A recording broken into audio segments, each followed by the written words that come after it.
ଓ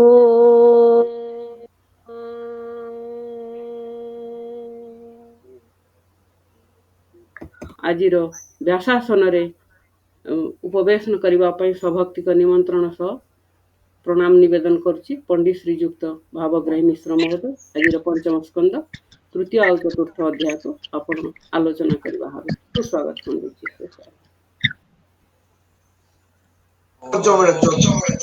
ଚତୁର୍ଥ ପଞ୍ଚମ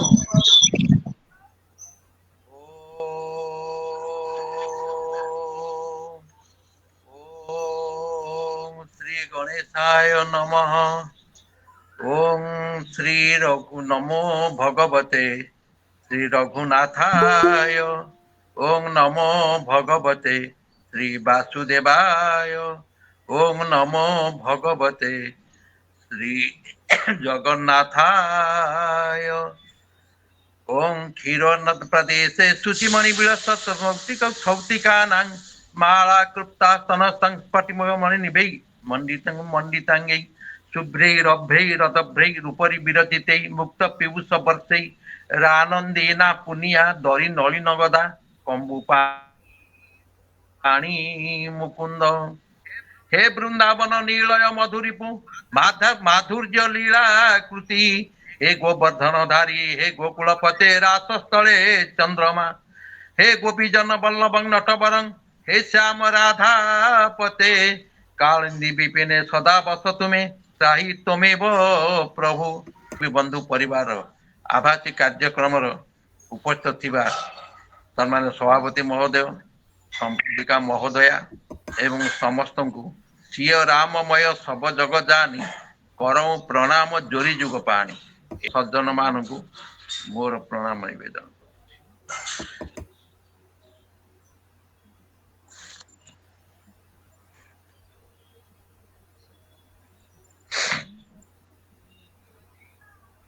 चतुर्थ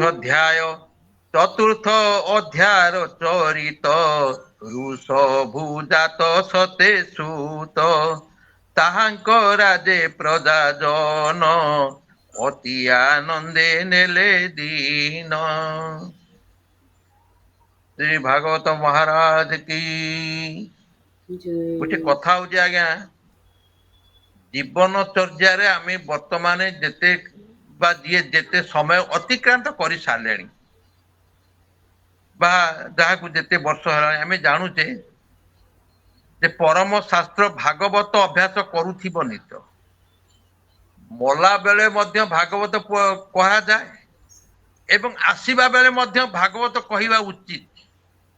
कारण जेते बेले मातृगर्भरे जेतेबेले संस्थापित हो गला जीवटी जदि माँ सेतिकी बेले ये भागवत गीता रामचरित मानस ये हरि कथा आध्यात्मिक भाव में जदि समस्त शुणते जदि शुणाते से गर्भ अवस्था से कौन हम ना तांकर जीवन जाकर जहाँ रही जहाँ भल पुत्रटी आसु बा कन्याटी आसु तेणु ये भागवत हरि कथा शुणिया मात्रे आज चतुर्थ अध्याय तो ऋषभ जात सते पुत्र 100टी पुआ जन्म कले से पिला मानकर संस्कार देइथिबा से ऋषभ महाराज आज कौन ताकू सब देइचंती।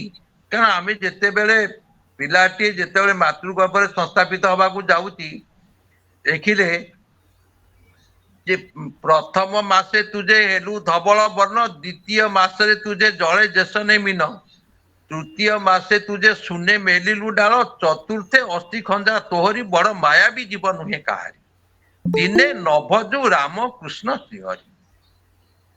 से कथा आज सुखदेव कहते परीक्षित महाराज को करे शुण एथु अंतरे शुण राय नाभीर होइला तो नये जेते लक्षण कृष्ण ठारे सकल अच्छी से कुमरे शांति वैराग्य गुण जेते ऐश्वर्य आदि ये समस्ते।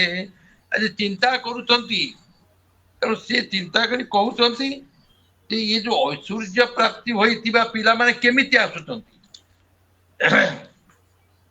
ସୁକଦେବ କହିଲେ ହେ ରାଜନ, ଜନ୍ମ ହେବା ମାତ୍ରେ ହିଁ ନାଭିନନ୍ଦନଙ୍କ ଅଙ୍ଗରେ ବିଷ୍ଣୁଙ୍କର ଚିହ୍ନ ରହିଥିଲା। ଯେତେବେଳେ ଭଗବାନ ବିଷ୍ଣୁ ଯେତେବେଳେ ବା ଯିଏ ଆସିଛନ୍ତି ଅବତାରରେ, ତାଙ୍କର ଚିହ୍ନ କଣ ସବୁ ଥାଏ, କୋଉ ଚିହ୍ନ ଥାଏ, ସେଇ କଥାକୁ ପରମହଂସ ଦେବ ଲେଖିଲେ, ଅଭିରାମ ପରମହଂସ ଲେଖିଲେ, କଜଳ କାଳିଆ କାଇଁଚ ମାଳିଆ ଚରଣକୁ ମନ ଯାରେ, ପଦ୍ମାଳୟାପତି ପଦ ପଙ୍କଜରୁ ସୁଧା ମକରନ୍ଦ ଖାରେ, କଜଳ କାଳିଆ କାଇଁଚ ମାଳିଆ ଚରଣକୁ ମନ ଯାରେ, ଧ୍ୱଜ ବଜ୍ର ଅଙ୍କୁଶ ଜବରେ ଧ୍ୱଜ ବଜ୍ର ଅଙ୍କୁଶ ଜବରେ ସ୍ଫଟିକ ଉର୍ଦ୍ଧରେଖା ଅଷ୍ଟକୋଣରେ ଚକ୍ର ଯେ ମିଶ୍ରଣ ନବଚିହ୍ନ, ଇଏ ହଉଛି ଦକ୍ଷିଣ ସ୍ପଦ। ଏବଂ ମତ୍ସ୍ୟ କୁର୍ମ କୁମ୍ଭ ଅମ୍ବର ଅର୍ଦ୍ଧଚନ୍ଦ୍ର ଇନ୍ଦ୍ରଧନୁ ଶଙ୍ଖ ଗୋସ୍ପଦ ବିନ୍ଦୁ, ଇଏ ତ୍ରିକୋଣ ମିଶିକିରି ଇଏ ନବଚିହ୍ନ ବାମ ପଦରେ। ଅଷ୍ଟାଦଶ ଚିହ୍ନ ଯଦି ଲକ୍ଷଣ ପାଏ, ତାହେଲେ ସିଏ ହଉଛନ୍ତି ଭଗବାନ। ଭଗବାନଙ୍କର ପଦର ଚିହ୍ନ ରହିଯିବ। ତେଣୁ ଆଜି ଦେଖିଲେ ଯେ ଯେତେ ଲକ୍ଷଣ କୃଷ୍ଣ ଠାରେ ସକଳ ଅଛି ସେ କୁମରେ। ତେଣୁ ଯେତେବେଳେ ସେ ଦେଖିଲେ କୁମର ଠାରେ ଚିହ୍ନ ରହିଛନ୍ତି, ତେଣୁ ସିଏ ନାଭି ନନ୍ଦନଙ୍କ ଅଙ୍ଗରେ ବିଷ୍ଣୁଙ୍କର ଯୋଉ ବଜ୍ର ଅଙ୍କୁଶ ପ୍ରଭୁ ଯୋଉ ଚିହ୍ନ ନବଚିହ୍ନ ଏବଂ ସମସ୍ତ ବୈରାଗ୍ୟ ଐଶ୍ୱର୍ଯ୍ୟ ଆଦି ମହାବିଭୂତି ହେତୁ ତାଙ୍କ ତାଙ୍କର ପ୍ରତିଦିନ ପ୍ରଭାବ ବଢି ବଢି ଚାଲିଲା। ତାହା ଦେଖି ମନ୍ତ୍ରୀ ପ୍ରଜା ବ୍ରାହ୍ମଣ ଦେବତା ମାନେ ବିଶେଷ ଅଭିଳାଷ ତାଙ୍କର ଜାଗ୍ରତ ହେଲା। ଐଶ୍ୱର୍ଯ୍ୟ ଭାବ ଯେତେବେଳେ ଦେଖିଦେଲେ, ଦେବତା ମାନେ ମଧ୍ୟ ତାକୁ ପାଇନାହାନ୍ତି, କିନ୍ତୁ ଆଜି ପାଇଛନ୍ତି। ଅତି ସୋହାଗେ ବହୁ ଧନେ ପାଳିତ ହୋଇ ପ୍ରତିଦିନେ, ଶୁକଳ ପକ୍ଷେ ଚନ୍ଦ୍ର ଯେନେ ବড়ଇ ପୁତ୍ର ଦିନୁ ଦିନେ, ଅମାତ୍ୟ ଆଦି ପ୍ରଜା ଯେତେ ଦେବତା ବ୍ରାହ୍ମଣ ସହିତେ, ଅବନୀ ତଳେ ଯେତେ ଜନ ସାନନ୍ଦ ହେଲା ତାଙ୍କ ମନ। ବୋଲ ଭାଗବତ ଭଗବାନ କି। କହିଲେ କହିଲେ ପ୍ରଭୁଙ୍କର ଯୋଉ ଚିହ୍ନ ରହିଛନ୍ତି, ସେ ଚିହ୍ନ ମଧ୍ୟରେ ଇଏ ଯୋଉ ଯେତେ ବ୍ରାହ୍ମଣ ପ୍ରଜା ମନ୍ତ୍ରୀ ଏବଂ ଦେବତା ମାନେ ମଧ୍ୟ ଅଭିଳାଷ କରି ଜାଗ୍ରତ ହେଲା ପରି ଆଜି ପୃଥିବୀ ଇଏ ଶାସନ କରନ୍ତୁ। ଋଷଭଦେବ କହୁଛନ୍ତି, କହିଲେ ଏ ପୁତ୍ର ମୋର ପୃଥିବୀ କି ଶାସନ କରୁ। ତେଣୁ ଇଏ ଭାବନା ଚିନ୍ତାଧାରା ଯେତେବେଳେ ରହିଛି, ତାହାର ବଳ ରୂପ ଗୁଣ ଅତି ଅଦ୍ଭୁତ ଯେ ଲକ୍ଷଣ, ଦେଖି ତାହାର ଚିହ୍ନ ବର୍ଣ୍ଣ ପିତା ଋଷଭ ଦେଲେ ନାମ। ତେଣୁ ପିତା ସେ ଯେତେବେଳେ ସେ ପିଲାଟିର ନାମ କଣ କଲେ, କହିଲେ ଋଷଭ।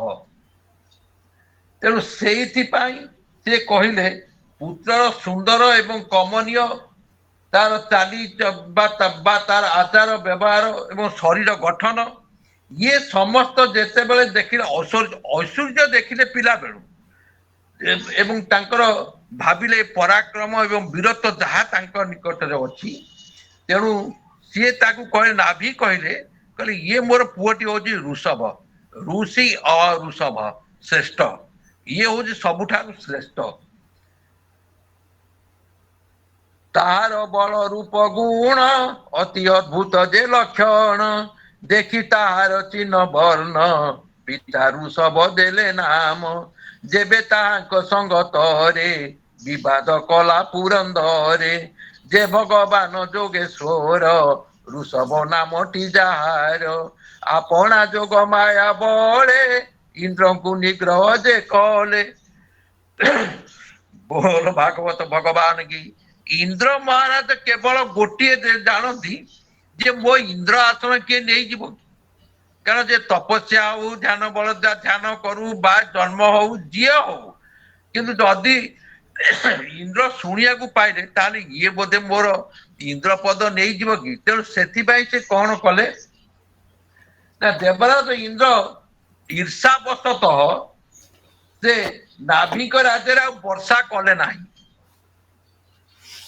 ଭଗବାନ ଋଷଭଦେବ ଇନ୍ଦ୍ରଙ୍କର ମୂର୍ଖତା ଦେଖି ହସିଲେ ଏବଂ ନିଜ ଯୋଗ ମାୟା ପ୍ରଭାବରେ କଣ କଲେ ନା ନିଜ ବର୍ଷ ଭୂଖଣ୍ଡକୁ ଅଜନା ଭୂଖଣ୍ଡରେ ପ୍ରଚୁର ଜଳ ବର୍ଷା କରେଇଦେଲେ।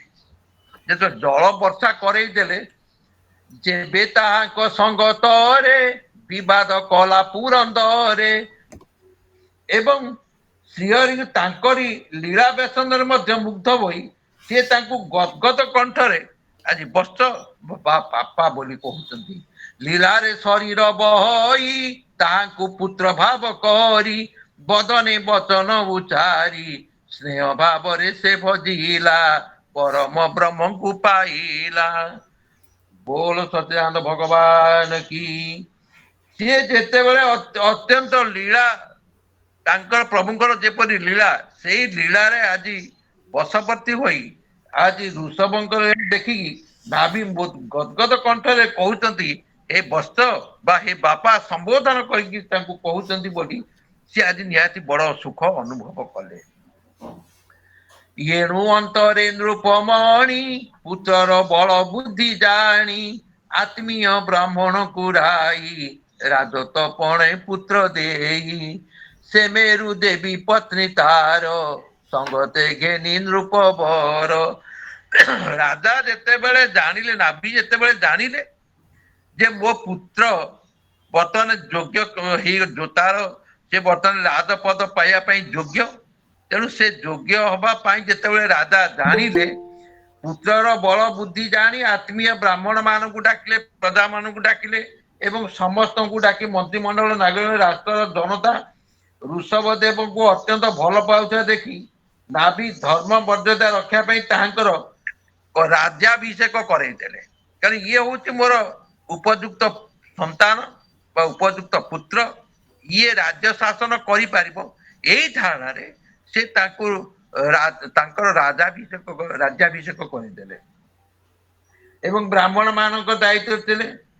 ସେତେବେଳେ ତାଙ୍କୁ କଣ କଲେ ନା ସଙ୍ଗରେ ଘେନି ନୃପବର ମେରୁ ଦେବୀ ପତ୍ନୀ ତାର ତେଣୁ ତାଙ୍କୁ ମେରୁ ଦେବୀଙ୍କ ସହିତ ବିବାହ କରିଦେଲେ।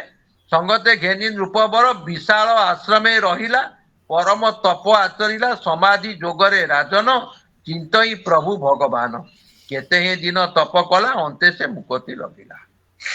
ଆଜି ଏଠାରେ କହୁଛନ୍ତି ସେ ବ୍ରାହ୍ମଣ ମାନଙ୍କ ଦାୟିତ୍ୱ ଛାଡି ଦେଇ ଗଲେ ଏବଂ ମେରୁ ଦେବୀଙ୍କ ସହିତ ବଦରିକା ଆଶ୍ରମକୁ ଚାଲିଗଲେ।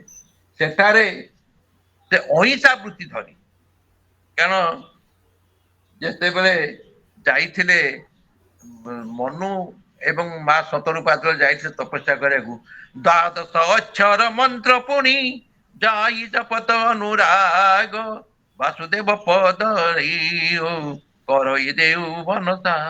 ଆଜି ଦ୍ୱାଦଶ ଅକ୍ଷର ମନ୍ତ୍ର ଓଁ ନମୋ ଭଗବତେ ବାସୁଦେବାୟ ଏଇ ଦ୍ୱାଦଶ ଅକ୍ଷର ମନ୍ତ୍ର ଜପି ଜପି ଜପି ଯାଇଥିଲେ। ଆଜି ସେ ସାଂସାରିକ କାର୍ଯ୍ୟରୁ ନିବୃତ୍ତ ହୋଇ ଆଜି ବଦରିକା ଆଶ୍ରମକୁ ଚାଲିଗଲେ। ସେଠାରେ ଅହିଂସା ବୃତ୍ତି ଧରି ଅନ୍ୟମାନଙ୍କ ମନରେ ଉଦ୍ବେଗ ଜାତ କରିବାର ତାଙ୍କର ଯୋଉ କୌଶଳ ଥିଲା ସେ କୌଶଳକୁ ଅବଲମ୍ବନ କଲେ ଏବଂ ନର ନାରାୟଣକୁ ଆରାଧନା କଲେ। କାଳକ୍ରମେ ତାଙ୍କ ସ୍ୱରୂପରେ ତାଙ୍କର ଲୀନ ହୋଇ ଯାଇଥିଲା।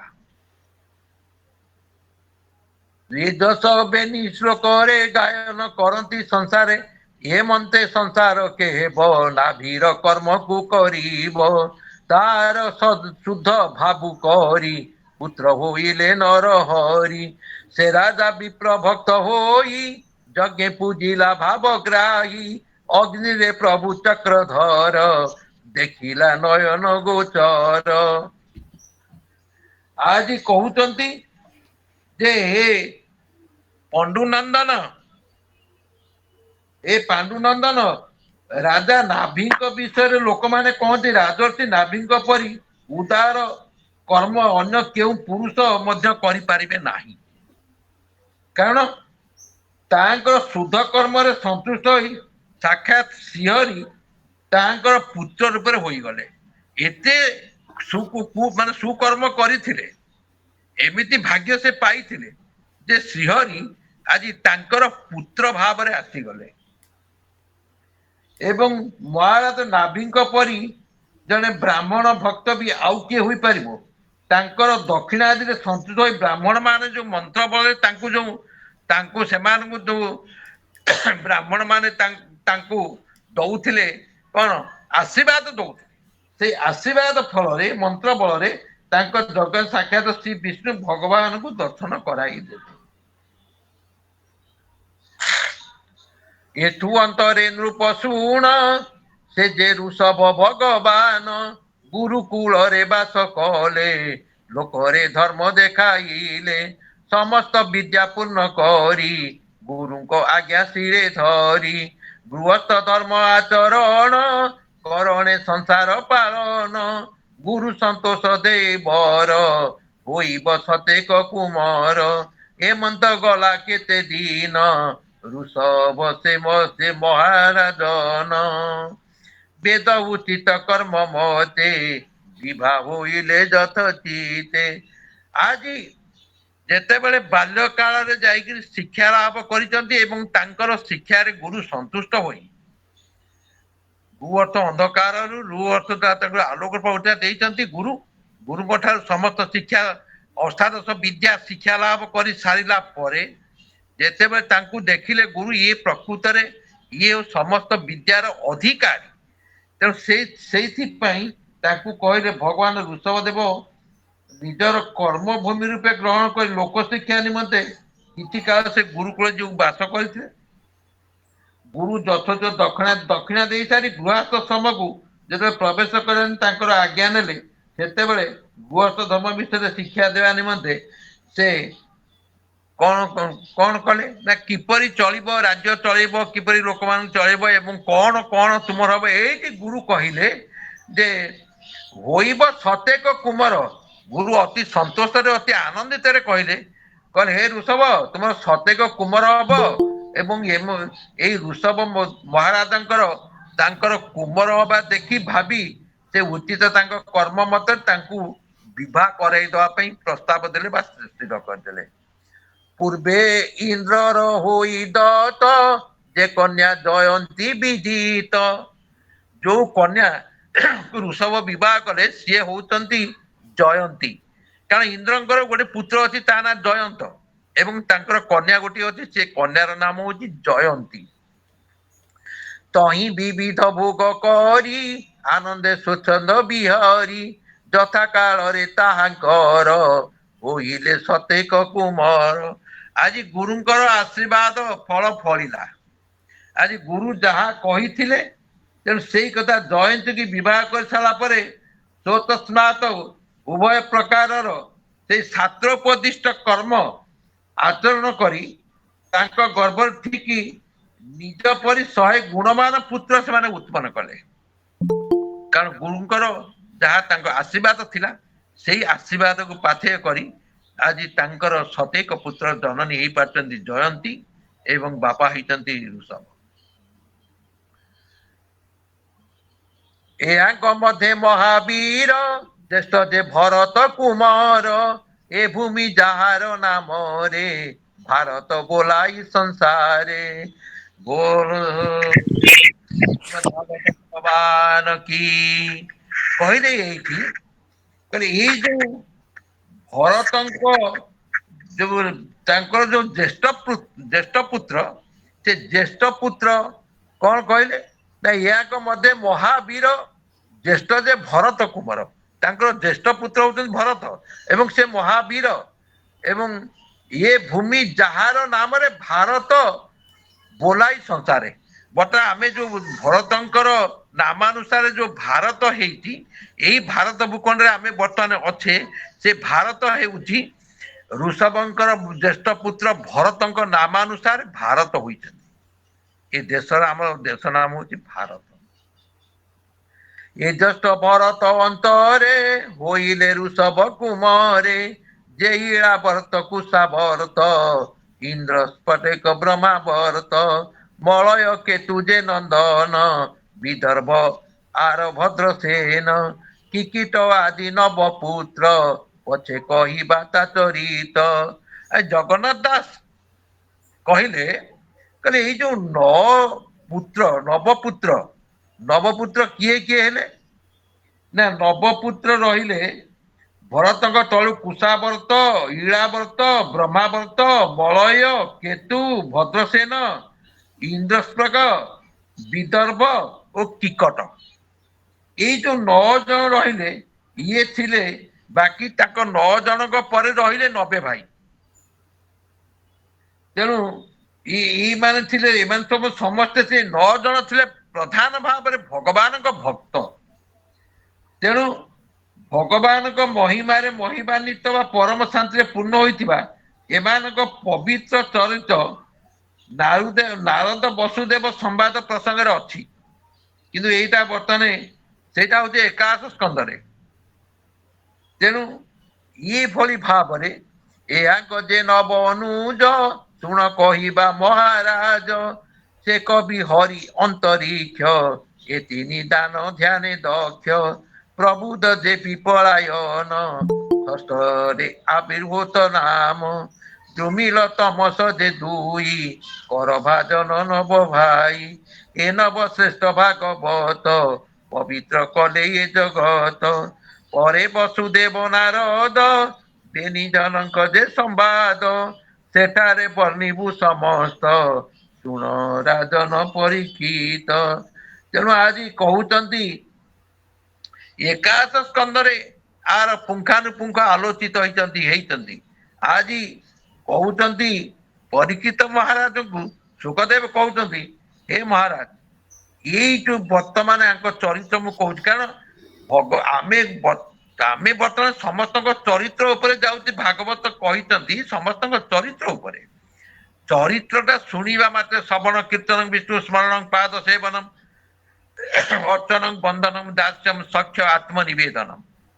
ତେଣୁ ଏ ନବଦା ଭକ୍ତିରେ ଯୋଉମାନେ ଅନୁପ୍ରାଣିତ, ଯୋଉମାନେ ନବଦା ଭକ୍ତି ସହିତ ସଦା ସର୍ବଦା ସେ ରହିଛନ୍ତି ଶ୍ରବଣ କୀର୍ତ୍ତନ ବନ୍ଧୁ, ତେଣୁ ବିଷ୍ଣୁ, ତେଣୁ ଯୋଉମାନେ ଶ୍ରବଣ କରନ୍ତି, ଆପଣ ସନ୍ଥ ତୁଳସୀ ଲେଖିଲେ ଜିନିକେ ସବନ ସମୀପ ଜିମିକେ ସବନ ସମୁଦ୍ର ସମାନା, କଥା ତୁମାରି ସୁଭଗ ସରି ନାନା।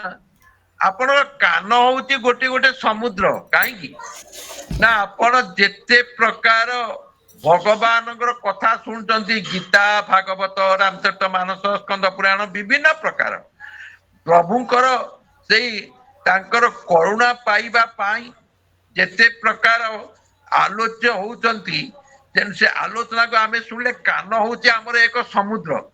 ଯେମିତି ସମୁଦ୍ରରେ ସବୁ ନଦୀ ବି ତାଙ୍କର ଅସ୍ତିତ୍ୱ ହରେଇ ଦେଇଥାନ୍ତି, ଇଏ କାନ ଶୁଣିବା ମାନେ ଶ୍ରବଣ, ଆମେ ଶ୍ରବଣ କରୁଛେ, କଣ କରୁ ତାପରେ କୀର୍ତ୍ତନ କରୁଛେ, କରୁନେ। କଳି ଯୁଗ କେବଳ ନାମ ପ୍ୟାରା, କଳି ଯୁଗରେ ନାମ ଆଧାର, ଆମେ ନାମକୁ ଜପି ପାରୁନାହୁଁ। ତେଣୁ ସଜ୍ଜନ, ତେଣୁ ଇଏ ଗୋଟିଏ କଥା ହଉଛି କଣ ଏଠି କହିଲେ ନା, ଏକାଶୀ ପୁତ୍ରଙ୍କ ଚରିତ ଶୁଣ କହିବା ଏକଚିତ, କ୍ଷତ୍ରିୟ ସୁଶୀଳ ମହାନ୍ତ ପିତା ଆଜ୍ଞାରେ ଅନୁଗତ। ଯୋଉମାନେ ଶ୍ରୋତ୍ରିୟ ଧର୍ମୀ, ଯେ କି ବ୍ରାହ୍ମଣ ବା ଯେ ଶୁଣିବାକୁ ଯୋଉମାନେ ଭଲ ପାଆନ୍ତି, ଏବଂ ପିତା ଆଜ୍ଞାରେ ଯୋଉମାନେ ଅନୁଗତ ରହିଛନ୍ତି। ଜୀବିତେ ପିତୃ ଆଜ୍ଞା ମୃତାଏ ଭୂରି ଭୋଜନମ, ଗଙ୍ଗାୟା ପିଣ୍ଡ ଦାନେନ ତ୍ରିଭି ପୁତ୍ର ସେ ଲକ୍ଷଣ। ପୁଅର ହବାର 3ଟି ଲକ୍ଷଣ କଣ ନା, ଜୀବିତ ପିତୃ ଆଜ୍ଞା, ବଞ୍ଚିଥିବା ବେଳେ ବାପ ମାଙ୍କର ଯିଏ ତାଙ୍କର ଆଜ୍ଞାକୁ ପାଳନ କରେ। ଜୀବିତେ ପିତୃ ଆଜ୍ଞା ମୃତାଏ ଭୂରି ଭୋଜନ, ଯଦି ବାପା ମା ମାନେ ଚାଲିଗଲେ ତାଙ୍କୁ ଯଦି ମୃତାଏ ଭୂରି ଭୋଜନ ଯଦି ଦେଇପାରିଲେ ତାଙ୍କ ଆତ୍ମା ସନ୍ତୁଷ୍ଟ ହବ। ଏବଂ ଗଙ୍ଗାୟା ପିଣ୍ଡ ଦାନେନ, ଗଙ୍ଗା ଆଜି ତ୍ରିବେଣୀ ସଙ୍ଗମ ବା ଗଙ୍ଗାରେ ଯଦି ପିଣ୍ଡ ଦାନ ଦେଇଦେଲେ, ତ୍ରିଭି ପୁତ୍ର ସେ ପୁତ୍ର, ଏଇ 3 ଜଣ ହଉଛନ୍ତି ପୁତ୍ର ଗଣ। ତା ଭିତରେ ଅଛି ଅଧମ, ଉତ୍ତମ, ମଧ୍ୟମ, ଅଧମ, ଏଇ ପୁତ୍ର ଲକ୍ଷଣ ସବୁ ଅଛନ୍ତି। ଯଜ୍ଞାଦି କର୍ମରେ ନିପୁଣ ହୋଇଲେ ବିଶୁଦ୍ଧ ବ୍ରାହ୍ମଣ, ଏଥୁ ତାରେ ସେ ଈଶ୍ୱର ଋଷଭ ନାମେ ଯୋଗେଶ୍ୱର, ସେ ନିତ୍ୟ ଅଭୟ ଅନନ୍ତ ପରମାନନ୍ଦ ଯେ ଅଚ୍ୟୁତ, ମାୟାରେ ନର ଦେହ ଧରି ଅନେକ କାଳ ସେ ବିହରି, ଧର୍ମ ଆଚାର ଶିକ୍ଷା ମାନ ଦିଅନ୍ତି ପ୍ରଜାପୁତ୍ରେ ଦାନ, ପରମ ଦୟାଳୁ ସେ ପୁଣ ସର୍ବଭୂତରେ ମିତ୍ର ପଣ। ନା ଯେ କହୁଛନ୍ତି କିନ୍ତୁ ଋଷଭ ଯେ ଭଗବାନଙ୍କ ଅଂଶରେ ଆଜି ଆସିଛନ୍ତି, ଅବତୀର୍ଣ୍ଣ ହୋଇଛନ୍ତି, କାରଣ ତାଙ୍କର କିଛି ନାହିଁ। ସନ୍ତ ତୁଳସୀ କହିଲେ ଯୋଗ ଲଗନ ଗ୍ରହ ଥିବାର ସକଲ ଭୟ ଅନୁକୂଳ, ଚରୁଅରୁ ଅଚରୁ ହର୍ଷ ଜାତ ରାମ ଜନ୍ମ ସୁଖ ମୂଳ। ଇଏ ଭଗବାନ ଜନ୍ମ ହନ୍ତି, ଯୋଉ ବାଟେ ଭଗବାନ ଆସନ୍ତି ଜନ୍ମ ହେବା ପାଇଁ, ତେଣୁ ସିଏ କଣ କରନ୍ତି, ତାଙ୍କର କିଛି ତିଥି ବାର ନକ୍ଷତ୍ର ଗ୍ରହ ଦିନ ଏସବୁ କିଛି ଦେଖନ୍ତିନି, କିନ୍ତୁ ସିଏ ଆସନ୍ତି ଯେତେବେଳେ ଋଷଭ ନାମେ ଯୋଗେଶ୍ଵର, ସେ ନିତ୍ୟ ଅବ୍ୟୟ ଅନନ୍ତ ଏବଂ ପରମାନନ୍ଦ, ସେ ଅଚ୍ୟୁତ। ସିଏ ହଉଛନ୍ତି ପରମାନନ୍ଦ ଏବଂ ଅଚ୍ୟୁତ। ମାୟାରେ ନର ଦେହ ଧରି ଅନେକ କାଳ ସେ ବିହରି, ଧର୍ମ ଆଚାର ଶିକ୍ଷା ମାନ ଦିଅନ୍ତି ପ୍ରଜା ପୁତ୍ରେ ଦାନ। ପ୍ରଜାଙ୍କୁ ସେ ପୁତ୍ର ଭାବରେ ଲାଳନ ପାଳନ କରନ୍ତି ଏବଂ ତାଙ୍କର ଅବଶିଷ୍ଟ ଯୋଉ ରହିଲେ ଯୋଉ କନିଷ୍ଠ ପୁତ୍ର ମାନେ ସବୁ ରହିଗଲେ, ସେ ପିତାଙ୍କ ଆଜ୍ଞା ପାଳନକାରୀ, ଅତି ବିନୀତ ମହାନ ବେଦଜ୍ଞ ଏବଂ ନିରନ୍ତର ଯଜ୍ଞକାରୀ, ପୁଣ୍ୟ କର୍ମ ଅନୁଷ୍ଠାନ କରିବା ଦ୍ୱାରା ବିଶୁଦ୍ଧ ହୋଇ ସେମାନେ ସବୁ ବ୍ରାହ୍ମଣ ହେଇଗଲେ। ଇଏ କର୍ମ ସବୁ କଲା ମାନେ ସେ ସବୁ ବ୍ରାହ୍ମଣ ହେଇଗଲେ। ଭଗବାନ ଋଷଭ ପରମ ସ୍ୱତନ୍ତ୍ର ହୋଇଥିବାରୁ ତାଙ୍କର ସ୍ୱୟଂ ଥିଲେ ସର୍ବଦା ସକଳ ପ୍ରକାର ଅନର୍ଥ ପରମ୍ପରା ମୁକ୍ତ, କେବଳ ଆନନ୍ଦ ଅନୁଭବ ସ୍ୱରୂପ ସେ କରୁଥିଲେ। ଆମେ ଯଦି ଭଗବାନଙ୍କୁ ପାଇବା, ତେଣୁ ଆମର ସେଇଭଳି ଭକ୍ତି ଯଦି ଥିବ, ତେଣୁ ଭକ୍ତାଧୀନ ଭଗବାନ, ଭକ୍ତର ଅଧୀନ ଭଗବାନ। ତେଣୁ କଣ ରହିବାକୁ ପଡିବ ଆମ ସହିତ, ନା ଆମର ଜୀବନରେ କଣ ରହିବ, ନା ଆମେ ଯଦି ଶାନ୍ତ ସୁହୃଦ କାରଣଙ୍କ ହୃଦୟ ଧର୍ମ ଅର୍ଥ ଯଶ ସନ୍ତାନ ଭୋଗ ସୁଖ ମୋକ୍ଷ ସମ୍ପାଦନ କରିବା ସଙ୍ଗେ ସଙ୍ଗେ ଗୃହସ୍ଥ ସମୟରେ ଆମକୁ କିପରି ରହିବାକୁ ହେବ, ଆମେ ସେଇଟା ଜାଣିବା ନିହାତି ଆମର ଆବଶ୍ୟକ। ପ୍ରତିପାଳନ୍ତି ପ୍ରଜାଜନ ପୁତ୍ରକୁ ପିତା ହିଁ ଦେଶନେ, ସେଇଭଳି ଭାବରେ ଯଦି ଆମେ ଗୃହସ୍ଥ ସମୟରେ ଆମେ ଯଦି ଠିକ ଭାବରେ ପରିଚାଳନା କରୁଥିବା, ତାହେଲେ ଆମେ ଭଗବାନଙ୍କୁ ପାଇବାର ଆମର ମାର୍ଗ ବା ବାଟ ବା ପଥ ଦେଖାଯିବ। ତେଣୁ ମହାପୁରୁଷ ଯାହା ଆଚରଣ କରନ୍ତି, ମହତ୍ ଜନ ଯେନ ଗତସ୍ୟ ପନ୍ଥା, ମହତ୍ ଲୋକମାନେ ଯୋଉ ବାଟ ଆଚରଣ କରିଥାନ୍ତି ଏବଂ ଆମେ ସମସ୍ତେ ସେଇ ମହତ୍ ଲୋକଙ୍କ ପନ୍ଥା ବା ବାଟ ଅନୁସାରେ ଆମକୁ ଗତି କରିବାକୁ, ଆମେ ସେଇ ବାଟେ ହିଁ ଯିବା। ସବୁ ଧର୍ମର ସାର ସ୍ୱରୂପ ବେଦର ଗୁଣ ରହସ୍ୟ ଜାଣିଥିଲେ ସତ। କିଏ ଜାଣିଥିଲେ? ବେଦ ପ୍ରମାଣେ ମୁନିଗଣ ସେ ପଥ କରାନ୍ତି ଦର୍ଶନ, ସେହି ପ୍ରକାରେ ନୃପବର ପାଳନ କରନ୍ତି ସଂସାର। ଏଇଭଳି ଭାବରେ ରାଜା ତାଙ୍କ ପ୍ରଜା ମାନଙ୍କୁ ଏବଂ ବ୍ରାହ୍ମଣ ମାନଙ୍କୁ କହିବା ଅନୁସାରେ ସାମ ଦାନ ଦଣ୍ଡ ଭେଦ, ଏଇ ରାଜାର ନୀତି, ରାଜାଙ୍କର ନୀତି। ତେଣୁ ଏ ଚାରି ପ୍ରକାର ନୀତି କି ଧାରଣ କରି ସେ ପ୍ରଜା ମାନଙ୍କୁ ପାଳନ କରୁଥିଲେ। ସେ ଶାସ୍ତ୍ର ବ୍ରାହ୍ମଣ ମାନଙ୍କର ଉପଦେଶ ଅନୁସାରେ ଭିନ୍ନ ଭିନ୍ନ ଦେବତାଙ୍କ ଉଦ୍ଦେଶ୍ୟରେ ମଧ୍ୟ ଦ୍ରବ୍ୟ ଆଣିକିରି ସେ ଏହାକୁ ଭଗବାନଙ୍କୁ ମଧ୍ୟ ଅର୍ପଣ କରୁଥିଲେ। ଉତ୍ତମ ସ୍ଥଳେ ଶୁଦ୍ଧ କାଳେ ନାନା ସମ୍ଭାରେ ସେ ନିଶ୍ଚଳେ, ମନ୍ତ୍ର ସମ୍ପାଦି ଅନୁକ୍ରମେ ସଂକଳ୍ପ କରି ଶୁଦ୍ଧ ମନେ, ଏ ମନ୍ତ୍ର କଲେ ଯଜ୍ଞ ସତେ ବେଦ ବିହିତ ଯଥୋଚିତେ। ଏଇଭଳି ଭାବରେ ନୀତି ଅନୁସରଣ କରି ସେ ତାଙ୍କର କାର୍ଯ୍ୟ କାଳକୁ ଯେତେବେଳେ ବଢେଇଲେ, ବେଦ ବିହିତ ଯଥୋଚିତ କର୍ମ ସେ କରିଛନ୍ତି। ଋଷଭ ପରିପାଳେ ମହି ଏମନ୍ତ କିଏ ଅବା ଅଛଇ, ତେଣୁ ସିଏ ତାଙ୍କର କଣ କଲେ ନା ମନ୍ତ୍ର ସମ୍ପାଦି ଏବଂ ସହସ୍ର ଯଜ୍ଞ ଆରମ୍ଭ କଲେ। ଶତକ୍ରତୁ ଶତ ଯଜ୍ଞ ଆରମ୍ଭ କଲେ। ବେଦ ବିହିତ ଯଥୋଚିତ ଏବଂ ବେଦ ମାର୍ଗର ନୀତି ନିୟମରେ ମଧ୍ୟ ସେ ଯଜ୍ଞ ଆୟୋଜନ କଲେ। ଋଷଭ ପରିପାଳେ ମହି ଏମନ୍ତେ କେ ଅବା ଅଛଇ, ଦରିଦ୍ର ଖଳ ହିଂସ୍ରବାଦୀ ଅବିଦ୍ୟାବନ୍ତ ଯେ ପ୍ରସିଦ୍ଧି। ଆରେ ଅବିଦ୍ୟା ଯୋଉମାନଙ୍କର ଅଛି ସେମାନେ କଣ କରିବେ, ନା ସେମାନେ ନ୍ୟାୟ ଶାସ୍ତ୍ର ବ୍ରାହ୍ମଣ ଗୁରୁ ଉପଦେଶ ଏମାନଙ୍କୁ, ଯୋଉମାନେ ଅବିଦ୍ୟା ମୂର୍ଖ, ସେମାନଙ୍କୁ ମଧ୍ୟ ଏମାନେ କିଛି ଜଣା ପଡିବ ନାହିଁ। କିନ୍ତୁ ଭିନ୍ନ ଭିନ୍ନ ଦେବତାଙ୍କ ଉଦ୍ଦେଶ୍ୟରେ ଯେଉଁ ଦ୍ରବ୍ୟ ସେ ଅର୍ପଣ କରୁଥିଲେ, ଦେଶ କାଳ ଆୟୁ ଶ୍ରଦ୍ଧା ଋତିକ ଆଦିକ ଏ ସବୁ ସମ୍ପନ୍ନ ସକଳ ପ୍ରକାର ଯଜ୍ଞ ଶତ ସଂଖ୍ୟାରେ ସେ କରିପାରୁଥିଲେ। ତେଣୁ ସେଥିପାଇଁ ଭଗବାନ ଋଷଦେବଙ୍କ ଶାସନ କାଳରେ ଦେଶର କୌଣସି ବ୍ୟକ୍ତି ନିଜ ନିମନ୍ତେ କୌଣସି କ୍ଷେତ୍ରରେ କାହାରି ଠାରୁ ବି ନିଜ ପ୍ରଭୁଙ୍କ ବା ରାଜାଙ୍କ ପରି ସେ ଅନୁରାଗ ଛଡା ସେ ଅନ୍ୟ କୌଣସି ବସ୍ତୁକୁ ଚାହିଁ ନଥିଲେ। କାରଣ ରାଜା ଏତେ ପ୍ରଜାମାନଙ୍କୁ ପୁତ୍ର ଭଳିଆ ପାଳନ କରୁଥିଲେ, କିନ୍ତୁ ସେମାନେ ଦେବତା ଅନ୍ୟ ଦେବତାକୁ ଚାହୁଁନଥିଲେ ଏବଂ ସମସ୍ତ ରାଜାଙ୍କର କଥା ଅନୁସାରେ ଚାଲୁଥିଲେ। ଦରିଦ୍ର ଖଳ ହିଂସ୍ରବାଦୀ, ଯୋଉମାନେ ଦରିଦ୍ର ଏବଂ ଖଳ ଲୋକମାନେ ଏବଂ ହିଂସ୍ରବାଦୀ ଅବିଦ୍ୟାବନ୍ତ ଯେ ପ୍ରସିଦ୍ଧି ଦ୍ରବ୍ୟ ଯେ ଯାତନା କରଇ ଏମନ୍ତ ଜନ କେହି ନାହିଁ। କାରଣ ଅବିଦ୍ୟା ଲୋକ, ମୂର୍ଖ ଲୋକ ପ୍ରତ୍ୟେକ ଭଲ କାର୍ଯ୍ୟରେ ମଧ୍ୟ ସେମାନେ ବିଘ୍ନ ପୁରେଇବେ। ତାଙ୍କର ଆଉ କିଛି ନାହିଁ, ସେ ବିଘ୍ନ ପୁରେଇଦେବେ କୋଉଠି ନା ଆପଣ ଯୋଉଟା ଭଲ କାର୍ଯ୍ୟ କରୁଛନ୍ତି।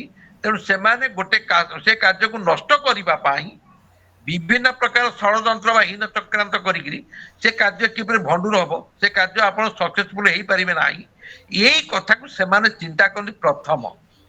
କାରଣ ସେ ଆପଣଙ୍କ ସହିତ ମିଶିକି ଯଦି ତା ରହିଥାନ୍ତେ ସେ କାର୍ଯ୍ୟ ଆହୁରି ଉତ୍ତର ଉନ୍ନତି ହେଇଥାନ୍ତା। କିନ୍ତୁ ସେମାନେ ଚାହିଁବେନି, କେତେକ ଚାହିଁବେ ବାକି କେତେକ ଚାହିଁବେନି। ତାଙ୍କ ଭକତି ବିନୁଆର ଆନନ ବାଛନ୍ତି ଯେ ନର, ଏଇ ଲୋକମାନେ ତାଙ୍କ ବ୍ୟତୀତ ଅନ୍ୟ ସେ କିଛି ଚାହିଁବେ ନାହିଁ। ଏବେ ଓ ଶୁଣ ସାବଧାନେ ଋଷଭ ବୁଲୁ ଏକ ଦିନେ, ବ୍ରହ୍ମ ଋଷି ସଭାରେ ଯାଇ ତନୟ ମାନେଛନ୍ତି ଜହି, କୋମଳ ମଧୁର ବଚନେ ଶିକ୍ଷା କରାଇବାର ମନେ, କହନ୍ତି ହିତ ବାକ୍ୟ ମାନ ଶୁଣନ୍ତି ଯେତେ ସଭାଜନ। ବୋଲ ଭାଗବତ ଭଗବାନ କି। ତେଣୁ ଥରେ ଋଷଭ ଦେବ ଭ୍ରମଣ କରୁ କରୁ ବ୍ରହ୍ମାବର୍ତ୍ତ ଦେଶରେ ଯାଇ ପହଞ୍ଚିଗଲେ। ଋଷଭ କୋଉଠି ଗଲେ? ବ୍ରହ୍ମାବର୍ତ୍ତ, ବ୍ରହ୍ମ ଋଷି ସଭାରେ ଯାଇ ଏବଂ ତନୟ ମାନେ ଛନ୍ତି ଜହିଁ, କୋମଳ ମଧୁର ବଚନେ ଶିକ୍ଷା କରାଇବାର ମନେ। ସିଏ ସେଠାରେ ପହଞ୍ଚି ନିଜର ସମାହିତ ଚିତ୍ତକୁ ଅତି ବିନମ୍ର ସହିତ, କାରଣ ଅତି ନମ୍ରତାର ସହିତ, ନମନ୍ତି ଫଳିନ ବୃକ୍ଷା ନମନ୍ତି ଗୁଣି ନ ଜନା, ମୋର ଶୁଷ୍କ ବୃକ୍ଷସ୍ଥ ମୂର୍ଖସ୍ଥ ନ ନମନ୍ତି କଦାଚନ। ଯେପରି ଗଛଟିଏ ଫଳ ଧଇଲେ ସେ ଟିକେ ତଳକୁ ନଇଁ ଆସେ, ତେଣୁ ସେଇଭଳି ଭାବରେ କାରଣ ସେ ନମ୍ର ହେଇଯାଏ, ନଇଁଯାଏ। ତେଣୁ ତାକୁ ନମନ୍ତି ଫଳିନ ବୃକ୍ଷା ନମନ୍ତି ଗୁଣି ନ ଜନା। ଯୋଉମାନେ ଜ୍ଞାନୀ ଲୋକ ସେମାନେ ତାଙ୍କ ହୃଦୟରେ ଜ୍ଞାନର ଭାରକୁ ମଧ୍ୟ ବହନ କରି ସେ ମଧ୍ୟ ଟିକେ ନଇଁ ଯାଆନ୍ତି। ଆଉ ମୂର୍ଖ ଶୁଷ୍କ ବୃକ୍ଷସ୍ଥ ନ ନମନ୍ତି କଥା, ଏମାନେ କେବେ ହେଲେ ନଇଁବେ ନାହିଁ। ବୋଲଇ ଜଗନ୍ନାଥ ଦାସ ଋଷଭ ନାରାୟଣ ଅନ୍ତ, ତାଙ୍କ ଚରିତ ଯେ ଶୁଣନ୍ତି ସେ ପ୍ରାଣୀ ସଂସାରୁ ତରନ୍ତି। ବୋଲ ଭାଗବତ ଭଗବାନ କି। ପ୍ରେମ ଭାବରେ ଅତି ବିନୟ ସହକାରେ, ଅତି ନମ୍ରତାର ସହକାରେ ଯେଉଁମାନେ ଏଇ ଭାଗବତକୁ ଜଗନ୍ନାଥ ଦାସ ସୁରଚିତ ଲିଖିତ ଏଇ ଭାଗବତ ଶ୍ରୀମଦ୍ ଭାଗବତଙ୍କୁ ଯିଏ ଶୁଣୁଥିବ ତାଙ୍କ ଚରିତ୍ର ଯେ ଶୁଣନ୍ତି ସେ ପ୍ରାଣୀ ଏ ସଂସାରରୁ ତରି ଯାଆନ୍ତି। କାରଣ ଭାଗବତ ହଉଛନ୍ତି ଆମର ମୁଖ୍ୟ ଦ୍ୱାର। ଯଦି ଆମେ ଭାଗବତକୁ ଯେତେବେଳେ ଜଣେ ଲୋକ ତାର ମୃତ୍ୟୁ କାଳରେ ତାକୁ ଉପସ୍ଥିତ ହେଇଯାଇଥିବ, ତେଣୁ ତାକୁ ଭାଗବତ ପଦେ ଶୁଣେଇ ଦିଅ। କିନ୍ତୁ ଜନ୍ମ ବେଳେ ଯଦି ମାତୃଗର୍ଭରେ ରହିଥିବା ପିଲାକୁ ଯଦି ଆପଣ ମାନେ ଭାଗବତ କିମ୍ବା ଗୀତା ରାମଚରିତ ମାନସ ଯାହା ଶୁଣେଇବେ, ସେ ପିଲାଟି ସେଇ ଈଶ୍ୱର ଭକ୍ତି ଭାବରେ ସେ ନିଶ୍ଚିତ ଭାବରେ ଜନ୍ମ ନେବ ଏବଂ ସେ ଜଣେ ଦୈବୀ ସମ୍ପନ୍ନ ବ୍ୟକ୍ତି ହବ। ତେଣୁ ସେ ପ୍ରାଣୀ ସଂସାରରୁ ତରନ୍ତି। ଏଇ ପ୍ରାଣୀ ମାନେ ସଂସାରରୁ ଯେତେ କଷ୍ଟ ପଡ଼ିଲେ ସେ ତରି ଯାଆନ୍ତି। ଇତି ଶ୍ରୀମଦ୍ ଭାଗବତେ ମହାପୁରାଣେ ପାରମହଂସ୍ୟାଂ ସହିତାୟାଂ ପ୍ରଥମ ସ୍କନ୍ଧେ ଋଷଭ ଦେବାନୁଚରିତମ୍ ନାମ ଚତୁର୍ଥୋଧ୍ୟାୟ। ଭୀମସ୍ୟାପି ରଣଭଙ୍ଗ ମୁନିରପି ମତି ଭ୍ରମ ଯଦି ଶୁଦ୍ଧମ ଅଶୁଦ୍ଧମ୍ ବା ମମ ଦୋଷ ନ ବିଦ୍ୟତେ। ହରି ଓଂ ତତ୍ସତ୍, ହରି ଓଂ ତତ୍ସତ୍, ହରି ଓଂ ତତ୍ସତ୍। ତେଣୁ ବର୍ତ୍ତମାନ ପଞ୍ଚମ ଅଧ୍ୟାୟ। ପୁତ୍ରଙ୍କୁ ମୋକ୍ଷ ମାର୍ଗ କହି ପରମ ହଂସ ଦୀକ୍ଷା ବହି, ଋଷଭ ଯୋଗ ଆଚରଣ ପଞ୍ଚମ ଅଧ୍ୟାୟ ବର୍ଣ୍ଣନ। ତେଣୁ ପଞ୍ଚମ ଅଧ୍ୟାୟ ଋଷଭ ଦେବ ନିଜ ପୁତ୍ର ମାନଙ୍କୁ ଉପଦେଶ ଦେଇ ଏବଂ ତାଙ୍କର କୋଉ କୋଉ ମାର୍ଗରେ ଗଲେ ସେ ନିଜେ ତାଙ୍କର ଜୀବନ ଚର୍ଯ୍ୟାରେ ସେ ସମସ୍ତଙ୍କ ପାଖରେ ଏବଂ ଇଏ ଭଲ ଭାବରେ ସବୁ ତାଙ୍କର କାର୍ଯ୍ୟକଳାପ ନୀତି ନିୟମ ଇଏ ସମସ୍ତେ ରଖିପାରିବେ, ସେଇ କଥା କହୁଛନ୍ତି। ଋଷଭ ଉବାଚ ଋଷଭ କହୁଛନ୍ତି ଭୋ ପୁତ୍ର ମାନେ ସାବଧାନ ହୋଇଣ ଶୁଣ ମୋ ବଚନ ଏ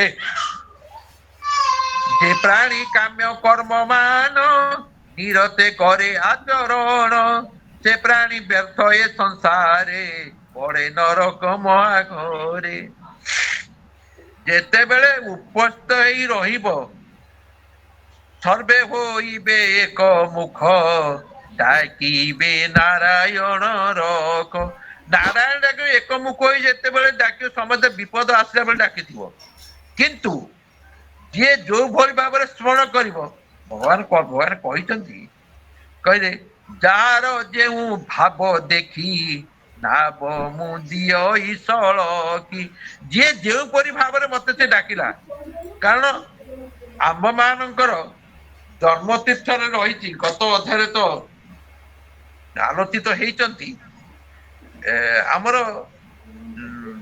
10 ଦ୍ୱାର ଯେତେବେଳେ ରହିଛି 10 ଦ୍ୱାର ଭିତରେ ଏବଂ ନାରୀ ପୁରୁଷଙ୍କ ମିଳନରେ ଯିଏ ରହିଥିବେ ଯିଏ ଯୋଉ ଦ୍ୱାରରୁ ଆସିଥିବ ଧରନ୍ତୁ ତା ଭିତରେ ଅଛି ଜ୍ଞାନ ବିଭିନ୍ନ ପ୍ରକାର ଅଛନ୍ତି 10 ବିଦ୍ୟା ଅଛନ୍ତି ସେ 10 ବିଦ୍ୟାରୁ ଯିଏ ଯୋଉ ମାର୍ଗକୁ ଆସିଥିବ ଭଗବାନ କହିଛନ୍ତି ଯାହାର ଯେଉଁ ଭାବ ଦେଖି ନାବ ମୁଁ ଦିଅ ଈଶଳ କି ତେଣୁ ସେ ପ୍ରାଣୀ ବ୍ୟର୍ଥ ଏ ସଂସାରେ ପଡେ ନରକେ ମହାଘୋରେ ଯଦି ସେ କର୍ମରୁ ଯଦି ବିଚ୍ୟୁତ ହେଇଗଲା ତାହେଲେ କଣ କରିବ ତେଣୁ ଆଜି ଋଷଭ ପୁତ୍ର ମାନଙ୍କୁ କହିଲେ ଯେ ବିଷୟ କଣ ସୁଖ ଭଳି ଦିଶୁଥିଲେ ମଧ୍ୟ ତାହା ହଉଛି ଦୁଃଖପୂର୍ଣ୍ଣ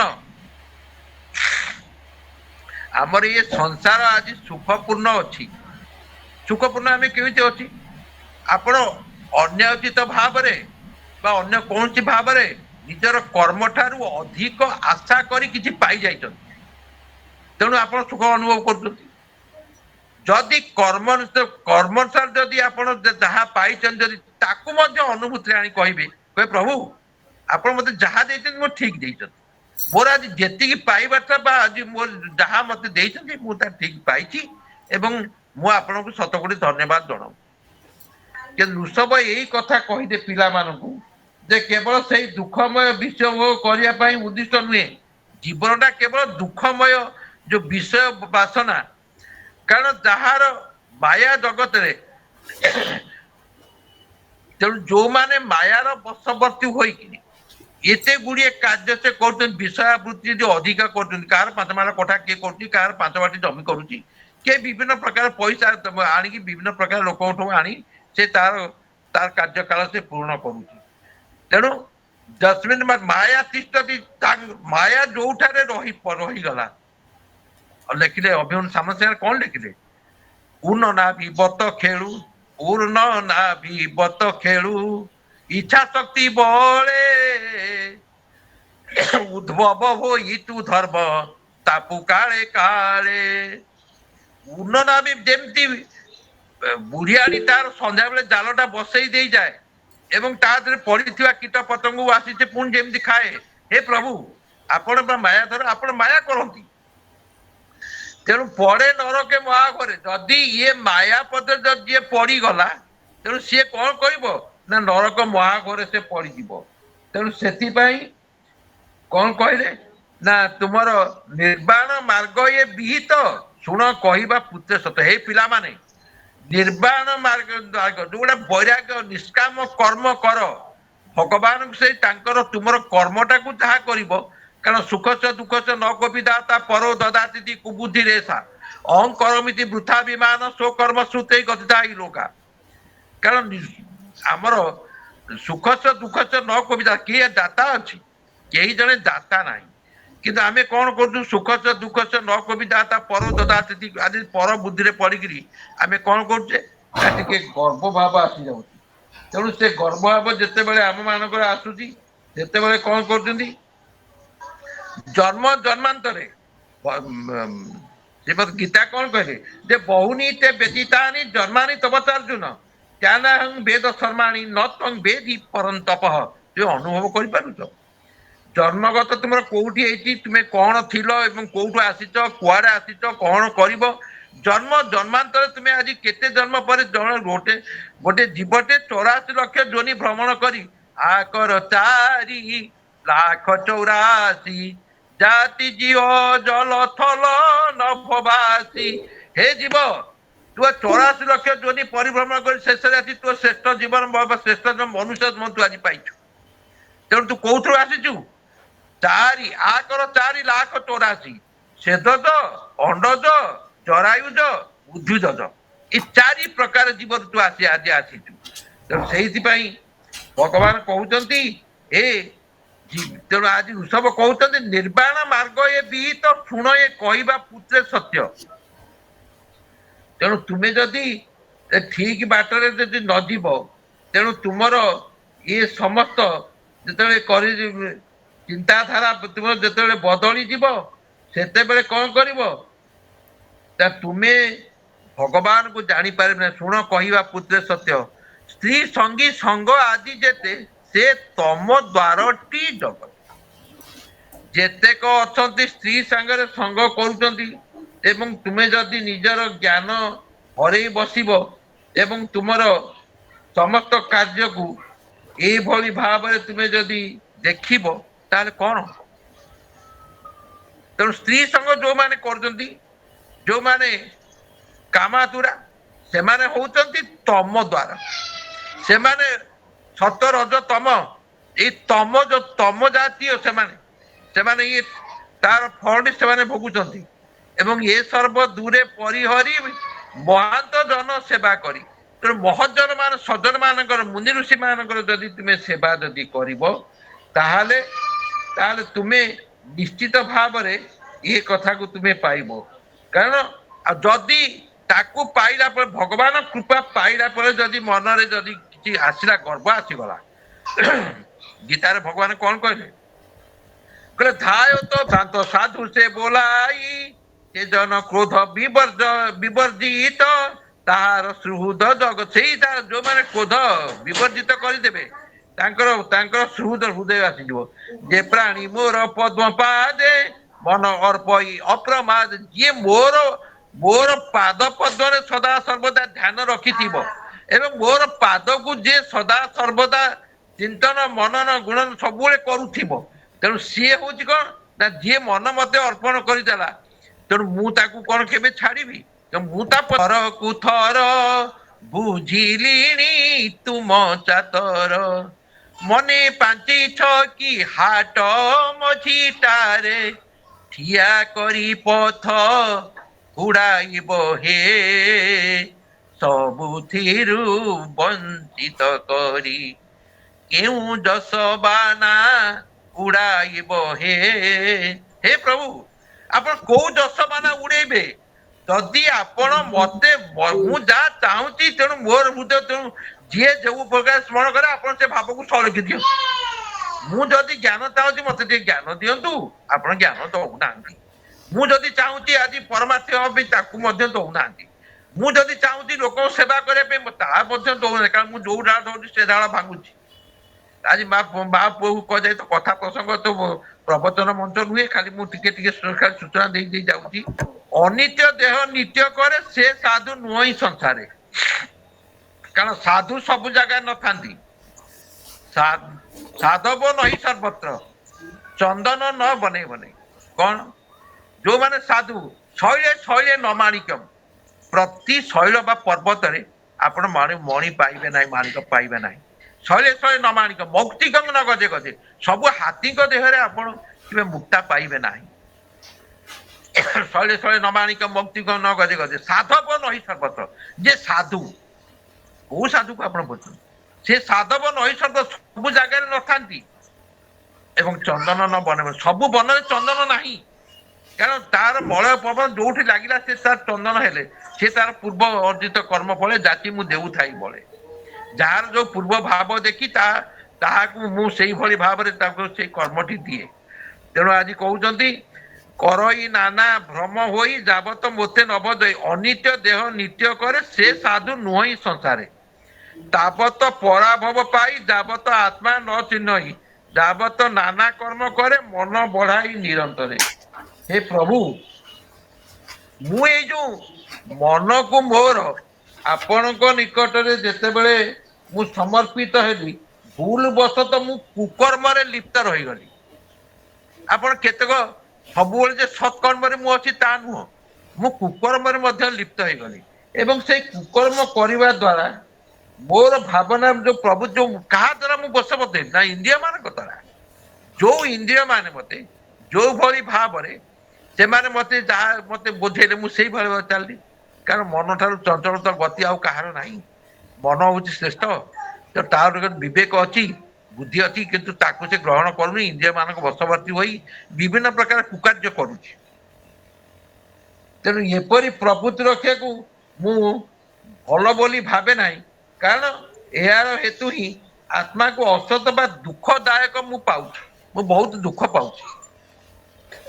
ତେଣୁ ହେ ପ୍ରଭୁ, ଯାବତ ନାନା କର୍ମ କରେ ମନ ବଢାଇ ନିରନ୍ତରେ। ମୁଁ ଯେଉଁ କର୍ମ କରୁଛି ସେ କର୍ମଟି ମୋର ଏତେ ଅସତ ଭାବରେ ରହିଛି, ସତ୍ ବାଟକୁ ମୁଁ ଯାଇପାରୁନାହିଁ। ତେଣୁ ପ୍ରଭୁ ଆପଣ ମନକୁ ବଢାଏ। ମୋର ମନ ଯୋଉ ଚଞ୍ଚଳ ରହିଛି, ପଞ୍ଚ ମନ, ଅମନ, ସୁମନ, କୁମନ, ବିମନ, ମନ, ଏଇ ଯୋଉ 5 ମନ ରହିଛି, ଇଏ 5 ମନ କେତେବେଳେ ଇନ୍ଦ୍ରିୟ ମାନଙ୍କ ବଶବର୍ତ୍ତୀ ହୋଇ କଣ କଣ ମତେ କରିଦଉଛନ୍ତି, ମୁଁ ମଧ୍ୟ ମୋର ପଥରୁ ବାଟରୁ ଖସି ଯାଉଛି, ମୋ ପାଦ ଖସି ଯାଉଛି। ତାବତ କର୍ମ ବଶ ହୋଇ ନାନା ଶରୀରେ ସେ ଭ୍ରମଇ। ତେଣୁ ଏଇ କର୍ମ ବଶରେ ମୁଁ ଏଇ ଯୋଉ କର୍ମ କରୁଛି, ଇଏ କର୍ମ ମାଧ୍ୟମରେ ମୁଁ କଣ କରୁଛି ନା ବିଭିନ୍ନ ପ୍ରକାର ଯୋନି ମଧ୍ୟ ମୁଁ ପରିଭ୍ରମଣ କରୁଛି, ମୁଁ ବୁଲୁଛି, ଭ୍ରମୁଛି। ତେଣୁ ଆପଣ ମତେ ଭ୍ରମେଇଲା ବାଲା। ମୁଁ ଆପଣ ହଉଛନ୍ତି ଯନ୍ତ୍ରୀ। ତେଣୁ ତେଣୁ ମୁଁ ଯନ୍ତ୍ର ହେଲେ ଆପଣ ଯନ୍ତ୍ରୀ। ଆପଣ ମତେ କୋଉଠି କଣ ନେଇ କଣ କରୁଛନ୍ତି ତା ବି ମୁଁ ଜାଣିନି, କାରଣ ସମୟ ନାହିଁ ବୁଲିବାକୁ। ଆସି 8ଟା ହେଇଯିବ, ତେଣୁ ମୁଁ ସାରିବି। ଯାହା ହଉ,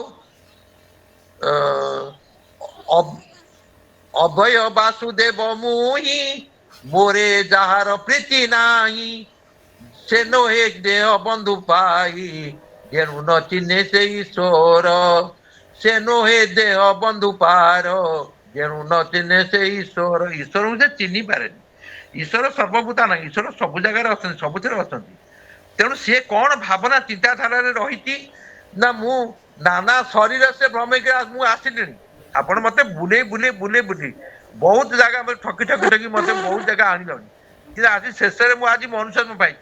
କଣ କରିବି? କୋଉ ଜନ୍ମରେ ମୁଁ ଆଜି ଉଦ୍ଧାର ପାଇବି? କିପରି ପାଇବି ଉଦ୍ଧାର?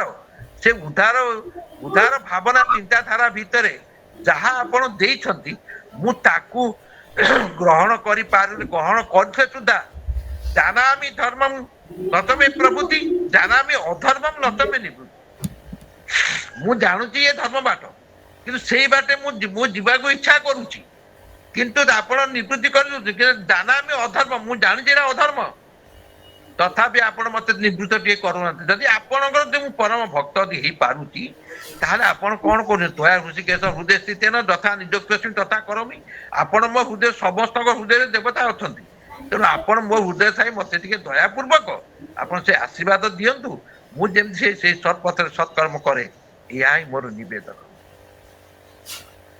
ସ୍ୱପନେ ପ୍ରାୟ ଦେହେ ନର, କରଇ ନାନା ଅହଙ୍କାର, ନିଦ୍ରାରେ ଯେନେ ସୁଖ ଭୋଗ, ଜାଗ୍ରତେ ନ ପାଇ ତା ଲାଭ। ଆଜି କହୁଛନ୍ତି, କହିଲେ ଆରେ ଜୀବ, ତୁ ଦେଖୁଛୁ ଆଜି ସପନରେ ଦେଖିଲୁ ଜଣେ ରାଜା ହେଇଗଲା, ସପନରେ ଆଜି ଜଣେ ଭିକାରୀ ହେଇଗଲା। ଆଜି ଭିକାରୀଟି ବୁଲି ବୁଲି ଆଜି କୁହ କାହା ପିଣ୍ଡାରେ ଶୋଇ ପଡିଛି, ଦେଖିଲା ତାକୁ ସେ ଲୋକଟି ଆଜି ଖାଇବାକୁ ଡାକିଲା, କହିଲା ଏ ବାବା, ଇଏ ଗଲା ଆଉ ସିଏ ଗପୁଛି, କହିଲେ ଏ ମୁଁ ରାଜା, ଇଏ କୋଉଠି ଅଛ? ମୁଁ ପ୍ରଜା ମାନେ ଆସ। ଏଭଳି ଭାବରେ ଚଳଉଛନ୍ତି। ତେଣୁ ସିଏ କହୁଛି ମୋ ରାଜକୀୟ ଜଣ ଛାଡି ଦଉଛି ମୁଁ। ତେଣୁ ସିଏ ମା ଡାକୁଛି, ଗଣ୍ଡେ ଖାଇବୁ ହେ ବାବା, କହିଥିଲୁ ଗଣ୍ଡେ ଖାଇ ବୋଲି, ସମୟ ଅଧିକାଂଶ ହେଲାଣି ଖାଇବୁ ଆ। ଇଏ ବୁଲି ବୁଲି କୋଉଠୁ ଆସିଛି ଶୋଇ ପଡିଲା। ତେଣୁ ସପନରେ ଇଏ ଦେଖୁଛି ଜଣେ ରାଜା ହେଇଯାଇଛି। ତେଣୁ ରାଜା ନିଦ ଭାଙ୍ଗିଗଲା। ସକାଳୁ କଣ ଅଛି? ସେ କୋଉ ଯୋଉ ଭିକାରୀ ସେଇ ଭିକାରୀ। ସପନେ ପ୍ରାୟ ଦେହ ନ୍ୟର, କରଇ ନାନା ଅହଙ୍କାର, ନିଦ୍ରାରେ ଯେନେ ସୁଖ ଭୋଗ, ଜାଗ୍ରତେ ନ ପାଇ ତା ଲାଭ। ଗୃହ ବନ୍ଧର ଏ କାରଣ, ନାରୀ ସଙ୍ଗତେ ଅନୁଦିନ। ଯଦି କୌଣସି ଲୋକ ଯଦି ନାରୀ ସଙ୍ଗରେ ଯଦି ନିଜର ସ୍ତ୍ରୀ କୁ ଛାଡି ଯଦି ଅନ୍ୟ କୋଉ ନାରୀ ସହିତ ସମ୍ପର୍କ ରଖିକିରି ବିଭିନ୍ନ ପ୍ରକାର ଭାବରେ ସେ ଯଦି ଅସତ ଉପାୟରେ ଯଦି ଅସତ ମାର୍ଗରେ ଚାଲିଥାଏ, ତେଣୁ ସେ କଣ କରେ, ନାରୀ ସଙ୍ଗତେ ଅନୁଦିନ ସ୍ତ୍ରୀ ପୁରୁଷ ଭାବ ବହି ତହିଁର ମନକୁ ବାନ୍ଧଇ ମୋର ଗୃହ ମୋର ଧନ ବୋଲେ ମାୟାରେ ହୋଇଛନ। ତେଣୁ ମାୟା ବନ ବଶବର୍ତ୍ତୀ ହୋଇ ପ୍ରଭୁ ଯେତେବେଳେ ଦଉଛନ୍ତି ନିଜ ସ୍ତ୍ରୀ ସହିତ ନ ରହି ତୁମେ ଯଦି ଅନ୍ୟ କାହା ସହିତ ଯଦି ଯାଇ ସମ୍ପର୍କ ରଖିଲ ଏବଂ ସେମାନଙ୍କ ସହିତ ଯଦି ନିଜର କର୍ମ ବା ଆଚରଣ ବିଧି ଏ ସମସ୍ତ ଯଦି ଭୁଲି ଯାଉଛ, ତାହେଲେ କଣ ହବ ନା ସ୍ତ୍ରୀ ପୁରୁଷ ମଧ୍ୟରେ ଦାମ୍ପତ୍ୟ ସମ୍ପର୍କ ସେ ସମ୍ପର୍କ ସ୍ଥାପିତ ହୁଏ। କିନ୍ତୁ ପଣ୍ଡିତ ମାନେ ତାହାକୁ ସେମାନଙ୍କର ହୃଦୟର ଦ୍ଵିତୀୟ ସ୍ତମ୍ଭ କର୍ମ ଭାବରେ ସେ ତାଙ୍କୁ ରଖିଥାନ୍ତି। କାହିଁକି? ଭାବନା ଚିନ୍ତାଧାରା ମାନ ନୁହଁ। ଆରେ ତୋର କଣ ଅଛି, ଆସିଥିଲୁ ତୁ ତ ଯେମିତି ଲଙ୍ଗଳା ହେଇକିରି ଯିବୁ ସେମିତି ଲଙ୍ଗଳା ଶୂନ୍ୟରେ ଯିବୁ। ଆସିଥିଲୁ ଶୂନ୍ୟ ହୋଇ ଯିବୁ ଶୂନ୍ୟ ହୋଇ। ଅଢେଇ ଦିନର ଯିବା ଆସିବା ଦି ଦିନ ଗଲା ପରେ ଅଧ ଦିନ ତୋର କାର୍ଯ୍ୟ କଣ ତୁ ଅଧ ଦିନ କରିବୁ। ତେଣୁ କରିକି ଟିକେ ହରିକି ଟିକେ ଭଜନ କର ପ୍ରଭୁଙ୍କ କାର୍ଯ୍ୟରେ। ଆଜି ଆଭାତି କାର୍ଯ୍ୟକ୍ରମ ଯାହା ଚାଲିଛି, ଗୋଟେ କଥା ହଉଛି ପିଲାମାନଙ୍କୁ କହିଲା ବେଳକୁ ସିଏ ତ କହୁଛନ୍ତି ଯେ ଆମେ ଫୋନରେ ଯେତିକି ଅଛି ଆପଣ ଜାଣିନାହାନ୍ତି। ବୋଲେ ଠିକ ଅଛି, ସେଇଟା ବି ସତ କଥା। କାରଣ ତୁମେ ଫୋନ ଦେଖିକି ଯେତେ ଯାହା ସବୁ ଜାଣିଗଲଣି, ଆମେ ତ ଏଗୁଡା ସବୁ କିଛି ପଢିନୁ ଆଉ ଜାଣିନୁ ଆଉ ଫୋନ ଦେଖିନୁ ନା। ଫୋନରେ କୋଉ ଗୁଡାକ ଆପଣ ଅଛନ୍ତି, ମୁଁ ସେଠୁ 3ଟି ପ୍ରଶ୍ନ ପଚାରିଲି। ମୁଁ କହିଲି ନା ଗୋଟିଏ ପ୍ରଶ୍ନ ମୋର ଉତ୍ତର ଦେଲ। ରାତି ସେତେବେଳୁ 12:30 ମୁଁ ମୋ ପ୍ରବଚନରୁ ଫେରୁଛି, ପ୍ରାୟ 1 ପାଖାପାଖି ହେଲାଣି। ସେ ମଧ୍ୟ ମୁଁ ତାଙ୍କୁ ପଚାରିଲି, ଗୋଟେ ପ୍ରଶ୍ନ ପଚାରିଲି, ସେ ଫୋନ ଦେଇକି କହିଲେ ଆଜ୍ଞା ସାଙ୍ଗେ ସାଙ୍ଗେ କହୁଛୁ। ପ୍ରଶ୍ନଟି ଶୁଣିକିରି ରହିଲେ, କହିଲେ ଆଜ୍ଞା ଇଏ ହେଇପାରିବନି। ତୁମର ଫୋନରେ ସବୁ ଅଛି ନା।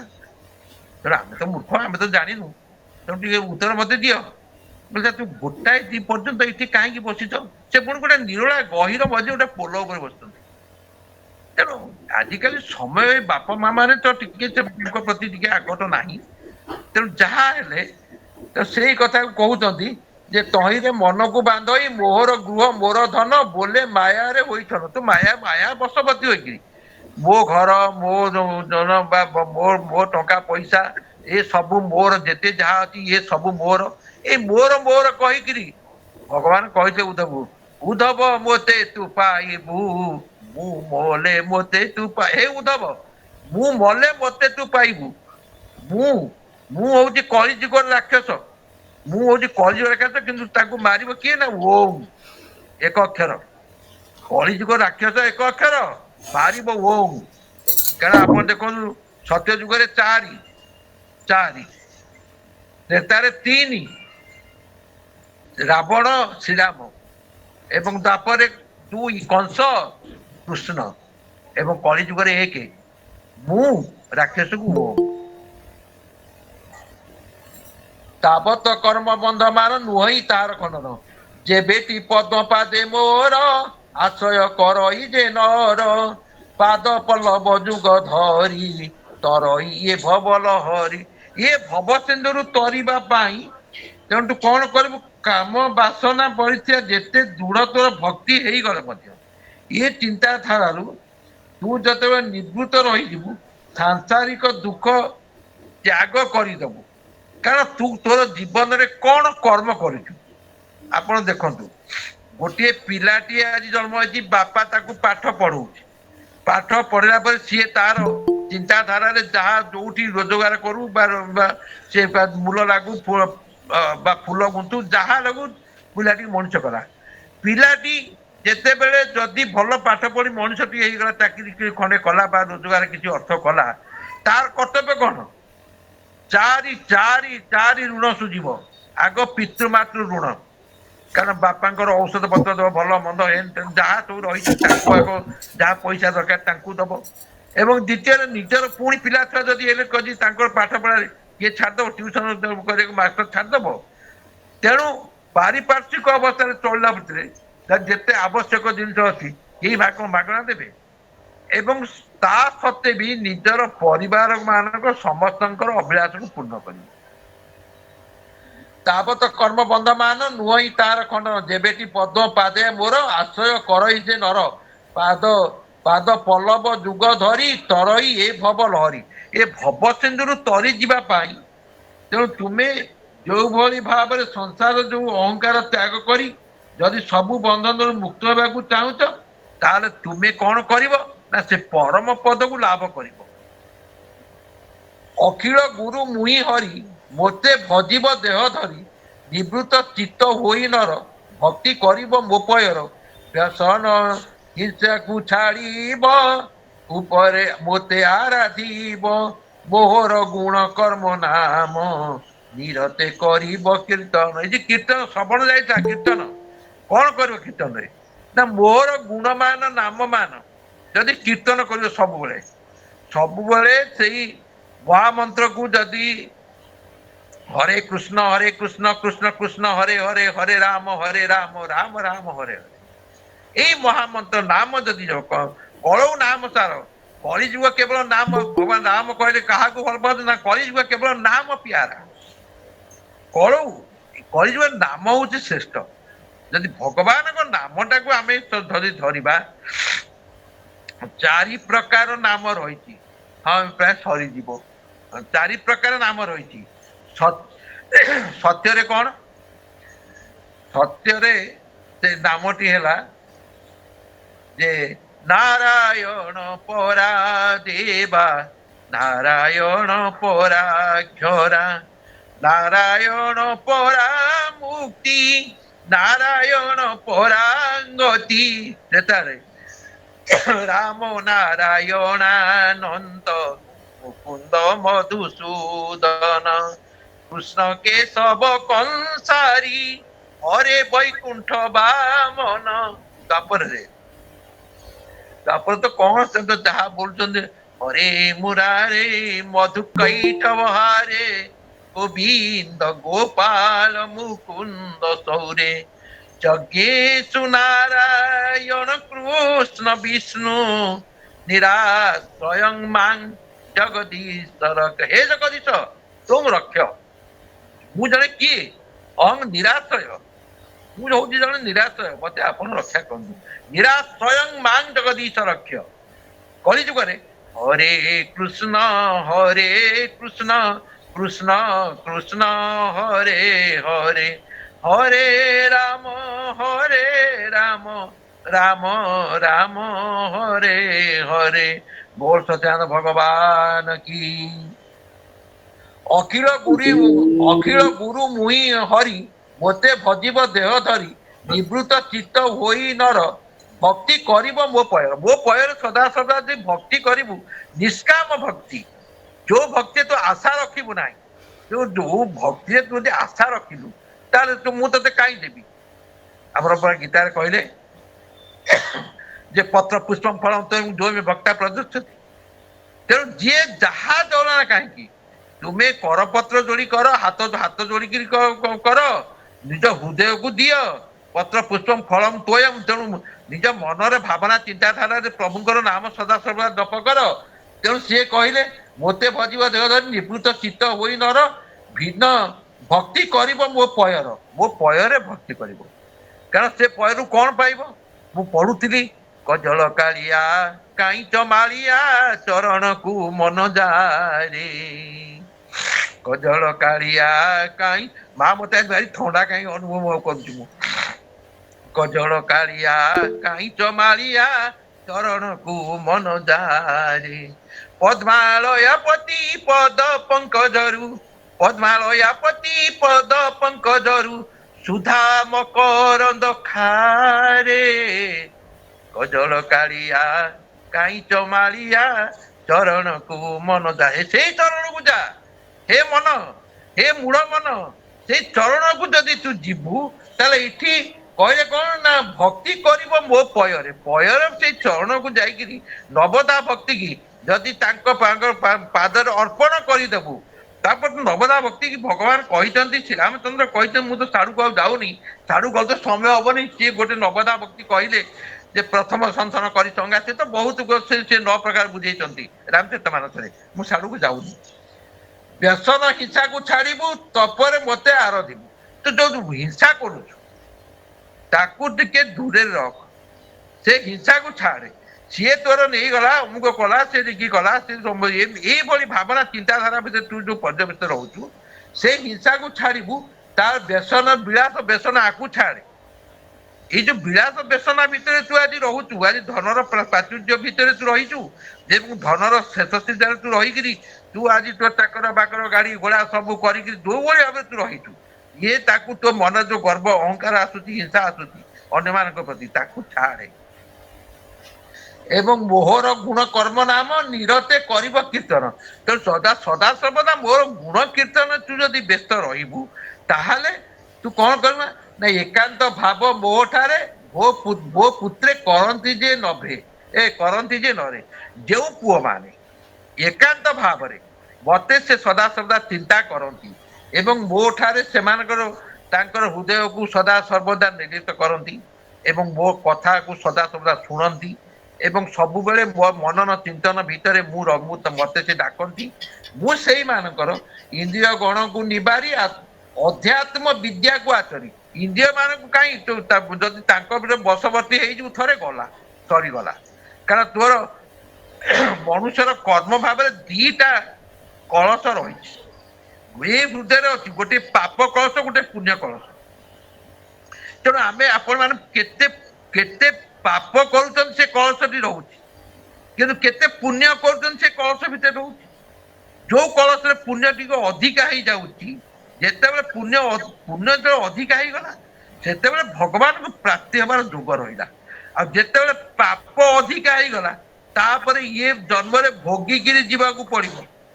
ମନେ ରଖ ଗୋଟେ କଥା କାରଣ ତୁମେ ଯଦି ପାପ କଳସ ପୂର୍ଣ୍ଣ ହେଇଗଲା ସେ ପାପ କଳସ ପୁଣ୍ୟ ତ ଆଉ ଛାଡେ ପାଇବନି ତୁମେ ଏଣେ ଭୋଗି ଭୋଗି ଭୋଗି ଭୋଗି ଭୋଗି ଯେତେ ଅଛି ଜୀବନରେ ବଞ୍ଚିବ ସେତେ ଦିନ ଭୋଗି ଭୋଗିକି ତୁମେ ଯିବ। ତେଣୁ ଏକାନ୍ତ ଭାବ ମୋହଠାରେ ଭୋପୁତ୍ରେ କରନ୍ତି ଯେ ନରେ ଇନ୍ଦ୍ରିୟ ଗଣକୁ ନିବାରି ଆଧ୍ୟାତ୍ମ ବିଦ୍ୟା ଆଉ ତ ହେଲେ ପାଠ ପଢା ନାହିଁ ଅଧ୍ୟାତ୍ମ ବିଦ୍ୟା ନାହିଁ ଯାହା ସା ବିଦ୍ୟା ଯାହା ବିମୁକ୍ତ ହେ ଯୋଉ ବିଦ୍ୟାକୁ ପାଠ କଲେ ମଣିଷ ଟିକେ ବିମୁକ୍ତ ହେବା ମୁକ୍ତି ଲାଭ କରେ ସେ ବିଦ୍ୟା ତ ଆଉ ନାହିଁ। ସଧାରେ ବ୍ରହ୍ମଚର୍ଯ୍ୟ କରେ ପ୍ରଶାନ୍ତ ସତ୍ୟ ବଚନରେ ମୋର ଭାବ ଭକ୍ତି ମାନ ଚିତେ ଚିନ୍ତଇ ଅନୁକ୍ଷଣ ଯିଏ ମୋର ଭକ୍ତି ଭାବକୁ ତାର ହୃଦୟରେ ଚିନ୍ତାଧାରାରେ ସଦା ସର୍ବଦା ସେ ଅନୁକ୍ଷଣ ଚିନ୍ତନ ମନନ ଗୁଣନ ହରଣ କରୁଛି ସଦା ସର୍ବଦା ଆରେ ମୁଁ ଆଜି କେତେ ଭୁଲ କଲି ଆଜି ଦିନମାନ କର୍ମ ଭିତରେ ମୁଁ କେତେ ଭୁଲ କଲି ଏବଂ କେତେ ଠିକ କଲି ଏବଂ ସେ ପୁଣ୍ୟ କେତେ କଲି ଯଦି ଏଇଭଳି ଭାବନାକୁ ଯଦି ସେ ଚିନ୍ତାଧାରା ଯଦି ସେ କରିଥାଏ ତାହେଲେ ସେ କଣ କରିବ ନା ମୁଁ ମୋର ବି ମୋହଜାତ ଯେତେବେଳେ ଆସିଗଲା ତେଣୁ ସେ ମୋହଟି ପାଇଗଲା ପରେ ସରିଗଲା। ତେଣୁ ସିଏ କଣ କରିବ ତେଣୁ ଇଏ ମୋ ଘର ଇଏ ମୋ ଦ୍ୱାର ଇଏ ମୋ ଗାଡି ଇଏ ମୋ ଘୋଡା ଇଏ ମୋ ବାସନା ଇଏ ସମସ୍ତ ଇଏ ଯେତେ ଅଛନ୍ତି ଇଏ ସମସ୍ତ କାରଣ ଏଥିରେ କହିଲେ ଅୟଂ ନିଜ ପରବେତି ଗଣନା ଲଘୁ ଚେତ ସାମ ଉଦାର ଚରିତାନନ୍ତୁ ବସୁଧୈବ କୁଟୁମ୍ବକମ କୁଟୁମ୍ବକୁ ଯିଏ ଯଦି ବସୁଧା ଏବ କୁଟୁମ୍ବ ଯଦି ବସୁଧାରେ ବସବାସ କରିଥିବା ସମସ୍ତ ଲୋକଙ୍କୁ ଯଦି ନିଜର କୁଟୁମ୍ବ ଜ୍ଞାତି ପରିଜନ ବୋଲି ନ ଭାବିଲା ଇଏ ଅୟଂ ନିଜ ଇଏ ମୋର ସିଏ ତୋର ଯଦି ଏଇ ଭାବନା ହିଂସା ଭାବ ଦ୍ୱେଷ ଭାବ ରାଗ ଭାବ ଯଦି ଆସିଗଲା ତାହେଲେ ସରିଗଲା।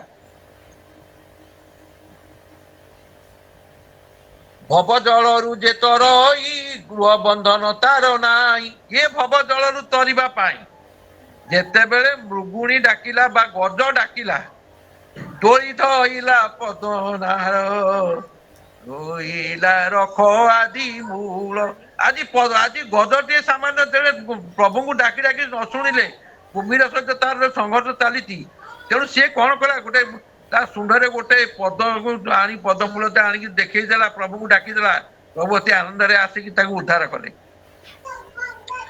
ସ୍ୱକର୍ମ କରି ଏ ସଂସାରରେ ଯିଏ ଅର୍ପେ ମୋହର ପୟରେ ଆପଣ ଏ କର୍ମମୟ ଜୀବନରେ କର୍ମ ସଂସାରରେ କଣ ଆମେ ଭଗବାନଙ୍କୁ ଦଉଛେ ସିଏ ଯଦି ଖାଉଥାନ୍ତେ ସବୁ ତାହେଲେ ଆମେ ତ ତାଙ୍କୁ କିଛି ଦିଅନ୍ତେନି ତାଙ୍କୁ ଖାଲି ଅର୍ପଣ କରିବା ସମର୍ପିତ ଭାବରେ ତାଙ୍କୁ ସମର୍ପଣ କରିବା ଏଇଟା ବି ଆମର ହେଇପାରୁନି। ତେଣୁ ଅକ୍ଲେଶ ନିଶ୍ଚୟ ଛେଦଇ ଆତ୍ମାର ସେୟ କର୍ମ ଠାରେ ଯୋଉଠି ଯିଏ ମତେ ଡାକିଲା ଯିଏ ଯୋଉ ଭାବରେ ମତେ ଯେ ଯେତେବେଳେ ଯୋଉ ସମୟରେ ଯିଏ ମତେ ଡାକିଲା ମୁଁ ତାର କ୍ଲେଶକୁ ଦୂର କରେ, ମୁଁ ତାର କଷ୍ଟକୁ ଦୂର କରେ ଏବଂ ଅଳ୍ପ ସୁଖ ହେତୁ କରି ଅନ୍ୟାନ୍ୟ ହିଂସାକୁ ଆଚରି ଯଦି କେହି ଅଳ୍ପ ସୁଖ ପାଉଛି ସେ କହୁଛି ଭଗବାନ ମତେ ତ କିଛି ଦେଇନାହାନ୍ତି, ମତେ ଯାହା ଦେଇଛନ୍ତି କାହିଁ ତାକୁ ଏତେ ଦେଲେ ମତେ କାହିଁ ଏତିକି ଦେଲେ। ଏଇ ତାରତମ୍ୟ ଯୋଉ ତୁଳନାତ୍ମକ ଭାବନା ଭିତରେ ସେ ରହୁଛି, ସିଏ କାହିଁକି 5 ମାଣ କରି ଧନୀ ହେଇକି ଏତେ ହେଇଛି, ମୁଁ କାହିଁକି ଏ ଖଣ୍ଡିଆ ଘରେ କୁଡ଼ିଆରେ ଆଜି ମୁଁ ରହିଛି, କାହିଁ ମୋ କଥା ତ ଭଗବାନ ଶୁଣୁନାହାନ୍ତି। ଆରେ ତୋ କର୍ମ, ତୋ ଭାବନା, ଚିନ୍ତାଧାରା, ମନନ, ଚିନ୍ତନ, ଅର୍ପଣ ଭଗବାନ ଠାରୁ କେତେ ଅଛି, ଆଗ ସେଇଟାକୁ ତୁ ତର୍ଜମା କର। ତେଣୁ ତୋର ତର୍ଜମା ହବ ସେତିକି ବେଳେ ଯେତିକିବେଳେ ତୁ ଯଦି ପ୍ରଭୁଙ୍କୁ ଯଦି ସେଇଭଳି ଭାବରେ ଅନନ୍ୟପାୟନ ଭାବରେ ତୁ ଡାକିପାରିବୁ। ତେଣୁ ଆଜି କହୁଛନ୍ତି ହେ ପୁତ୍ରଗଣ, ତେଣୁ ତୁମେ ସଦା ସର୍ବଦା କୁଶଳରେ ଥାଅ, ଧୈର୍ଯ୍ୟ ଧର ଏବଂ ଆତ୍ମା ସ୍ୱରୂପ ନିଜର ଗୁରୁଦେବଙ୍କୁ ବା ଭଗବାନଙ୍କୁ ସଦା ସଦା ଚିନ୍ତନ ମନନ କର। ଯେକୌଣସି ଜମିରେ ପଡ଼ିଲେ ବି ଜୀବ ଦୁଃଖ ହିଁ ପାଏ, କିନ୍ତୁ ଯାବତ ଜନମମ୍ ତାବତ ମରଣମ୍, ପୁନରପି ଜନମମ୍ ପୁନରପି ମରଣମ୍। ତେଣୁ ଯିଏ ଆଜି ମଣିଷ ଯଦି କର୍ମ ଯଦି ଠିକ ରହିଲା ତାହେଲେ ଆମକୁ କୋଉଠି ଯିବାକୁ ପଡିବ। ଦେଖନ୍ତୁ ଯେତେବେଳେ ଜୀବ ଯାଏ ଏକାଦଶାହ ମଧ୍ୟରାତ୍ରେ ପ୍ରେତ ଯାଆନ୍ତି ଜମାଳୟ। ଯୋଉ ପ୍ରେତ ଆଜି ଆପଣ 10 ଦିନ ରହିଲେ ଘରେ, କାରଣ ଆପଣ ଯିଏ 60, 70 ବର୍ଷ, 90 ବର୍ଷ, 100 ବର୍ଷ ମରିଗଲେ ଏତେ ଶୀଘ୍ର କଣ ଘର ଟିକେ ଭୁଲିଯିବେ ଆପଣ? ଯୋଉ ପିଲା ଛୁଆ ସାଙ୍ଗରେ ଥିଲେ ଆପଣ ଏତେ ଶୀଘ୍ର ଭୁଲିଯିବେ? ତେଣୁ ଆପଣ 10 ଦିନ ରହିଲେ, ଯେତେବେଳେ 11 ଦିନ ଯୋଉ ସମାନ ପିଣ୍ଡ ପଡିଲା, ତେଣୁ ଆପଣ 11 ଦିନ କଣ ମଧ୍ୟରାତ୍ରିରେ ପ୍ରେତ ଯାଆନ୍ତି ଜମାଳୟ, ଜମାଳୟକୁ ଯିବେ। ଆପଣ ଜମାଳୟକୁ କେମିତି ଯିବେ? ଭୂ ଭୁବ ସ୍ୱ ମହ ଜନ ତପ ବ୍ରହ୍ମ ସତ୍ୟ।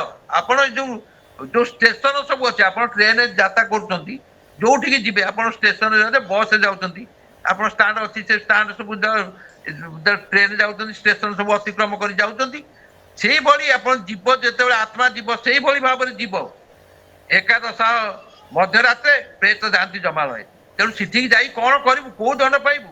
ଯେତେବେଳେ ବ୍ରହ୍ମ ଲୋକକୁ ଯଦି ଯିବୁ, ଆ ବ୍ରହ୍ମ ଗୀତାରେ କହିଲେନି ଆ ବ୍ରହ୍ମ ଭୁବନା ଲୋକା ପରବର୍ତ୍ତୀ ନ ଜୁନ ବାବୁ ପେଦ ତୁ କୌନ୍ତୟ ପୁନର୍ଜନ୍ମ ନ ବିଦ୍ୟତେ। କୋଉ ଜନ୍ମ ଯଦି ତୁ ଯଦି ବ୍ରହ୍ମ ଲୋକରେ ଯାଇ ପହଞ୍ଚିବୁ, ବ୍ରହ୍ମ ଲୋକ ତାପରେ ସତ୍ୟ ଲୋକ ଯିବୁ। ସତ୍ୟ ଲୋକ ମୋ ପୁରକୁ ଯଦି ଯିବାକୁ ହବ କେତେବେଳେ, ନ ତତ ଭାସ ସୂର୍ଯ୍ୟ ନ ଶଶାଙ୍କ ନ ପାବକ ଯଦ୍ ଗତ୍ୱାନ ନିବର୍ତ୍ତନ୍ତେ ତଦ୍ଧାମ ପରମ ଗମ। ଭଗବାନ କହୁଛନ୍ତି ମୋ ଧାମଟା ସେଇଠି, ଯୋଉଠି ସୂର୍ଯ୍ୟ ଯାଇପାରନ୍ତି କି ଚନ୍ଦ୍ର ଯାଇପାରନ୍ତି ନାହିଁ। ନ ତତ୍ ଭାସ ସୂର୍ଯ୍ୟ ନ ଶଶାଙ୍କ ନ ପାବକ ଯଦ୍ ଗତ୍ୱାନ ନିବର୍ତ୍ତନ୍ତେ ତଦ୍ଧାମ ପରମ ଗମ। ମୋ ଧାମଟା ହଉଛି ସେଇଠି। ଆଜି ଯେତେବେଳେ କହିଦେଲେ, କହିଲେ ଆତ୍ମାର ଶ୍ରେୟ କର୍ମ ଠାରେ ସଦା ନ କରନ୍ତି ବାମରେ, ଅଳ୍ପ ସୁଖ ହେତୁ କରି ଅନ୍ୟନ୍ୟ ହିଂସାକୁ ଆଚରି ଅଶେଷ ଦୁଃଖର କାରଣ କରନ୍ତି ହୋଇ ମତି ଭ୍ରମ। ଦୃଷ୍ଟି ତାହାର ନଷ୍ଟ ହୋଇ ଅବିଦ୍ୟା ସମୂହେ ଭ୍ରମ। ଯଦି ଅବିଦ୍ୟା ଥରେ ମୁଣ୍ଡରେ ପଶିଗଲା, ଶରୀରରେ ପ୍ରବେଶ କଲା, କାରଣ କଳି ତ ଚାହୁଁଛି ଅବିଦ୍ୟାକୁ ପୁରୀ ଦେବାକୁ। ଆପଣ କେତେ ପ୍ରକାରର ଧନକୁ ଭକ୍ତି କି ସଞ୍ଚୟ କରି କରି ଚାଲିଲା ଭିତରେ ତା ଭିତରେ କଳି ଚାହୁଁଛି ପୁରୀ ଦବ। ତେଣୁ ସେଇଭଳି ସତର୍କତା ଅବଲମ୍ବନ କରିବାକୁ ଆପଣଙ୍କୁ ପଡିବ। ତେଣୁ ସେ ଯେକୌଣସି ଯୋନିରେ ପଡିଲେ ମଧ୍ୟ ତୁମର ଜୀବନ ଦୁଃଖ ଯୋଉ କର୍ମ ଅନୁସାରେ ସେଇ ଫଳ ପାଇବ। କାରଣ ପ୍ରାରବ୍ଧ ଅନୁସାରେ ମଣିଷ, ଆମେ ବର୍ତ୍ତମାନ କଣ କରୁଛେ, ମନୁଷ୍ୟ 3ଟି ଅବସ୍ଥା ଦେଇ ଆସିଛି: ପ୍ରାରବ୍ଧ, କ୍ରିୟମାଣ, ସଞ୍ଚିତ କର୍ମ। ହେ ଜୀବ, ଇଏ ଜୀବନରେ ତୁ ଏପର୍ଯ୍ୟନ୍ତ ଯେତେ ଦିନ ଆସିଲୁଣି, ତୁ ସଞ୍ଚୟ କଣ, ତୋ କର୍ମରେ ବର୍ତ୍ତମାନ ତୁ କଣ ସଞ୍ଚୟ କରିଛୁ?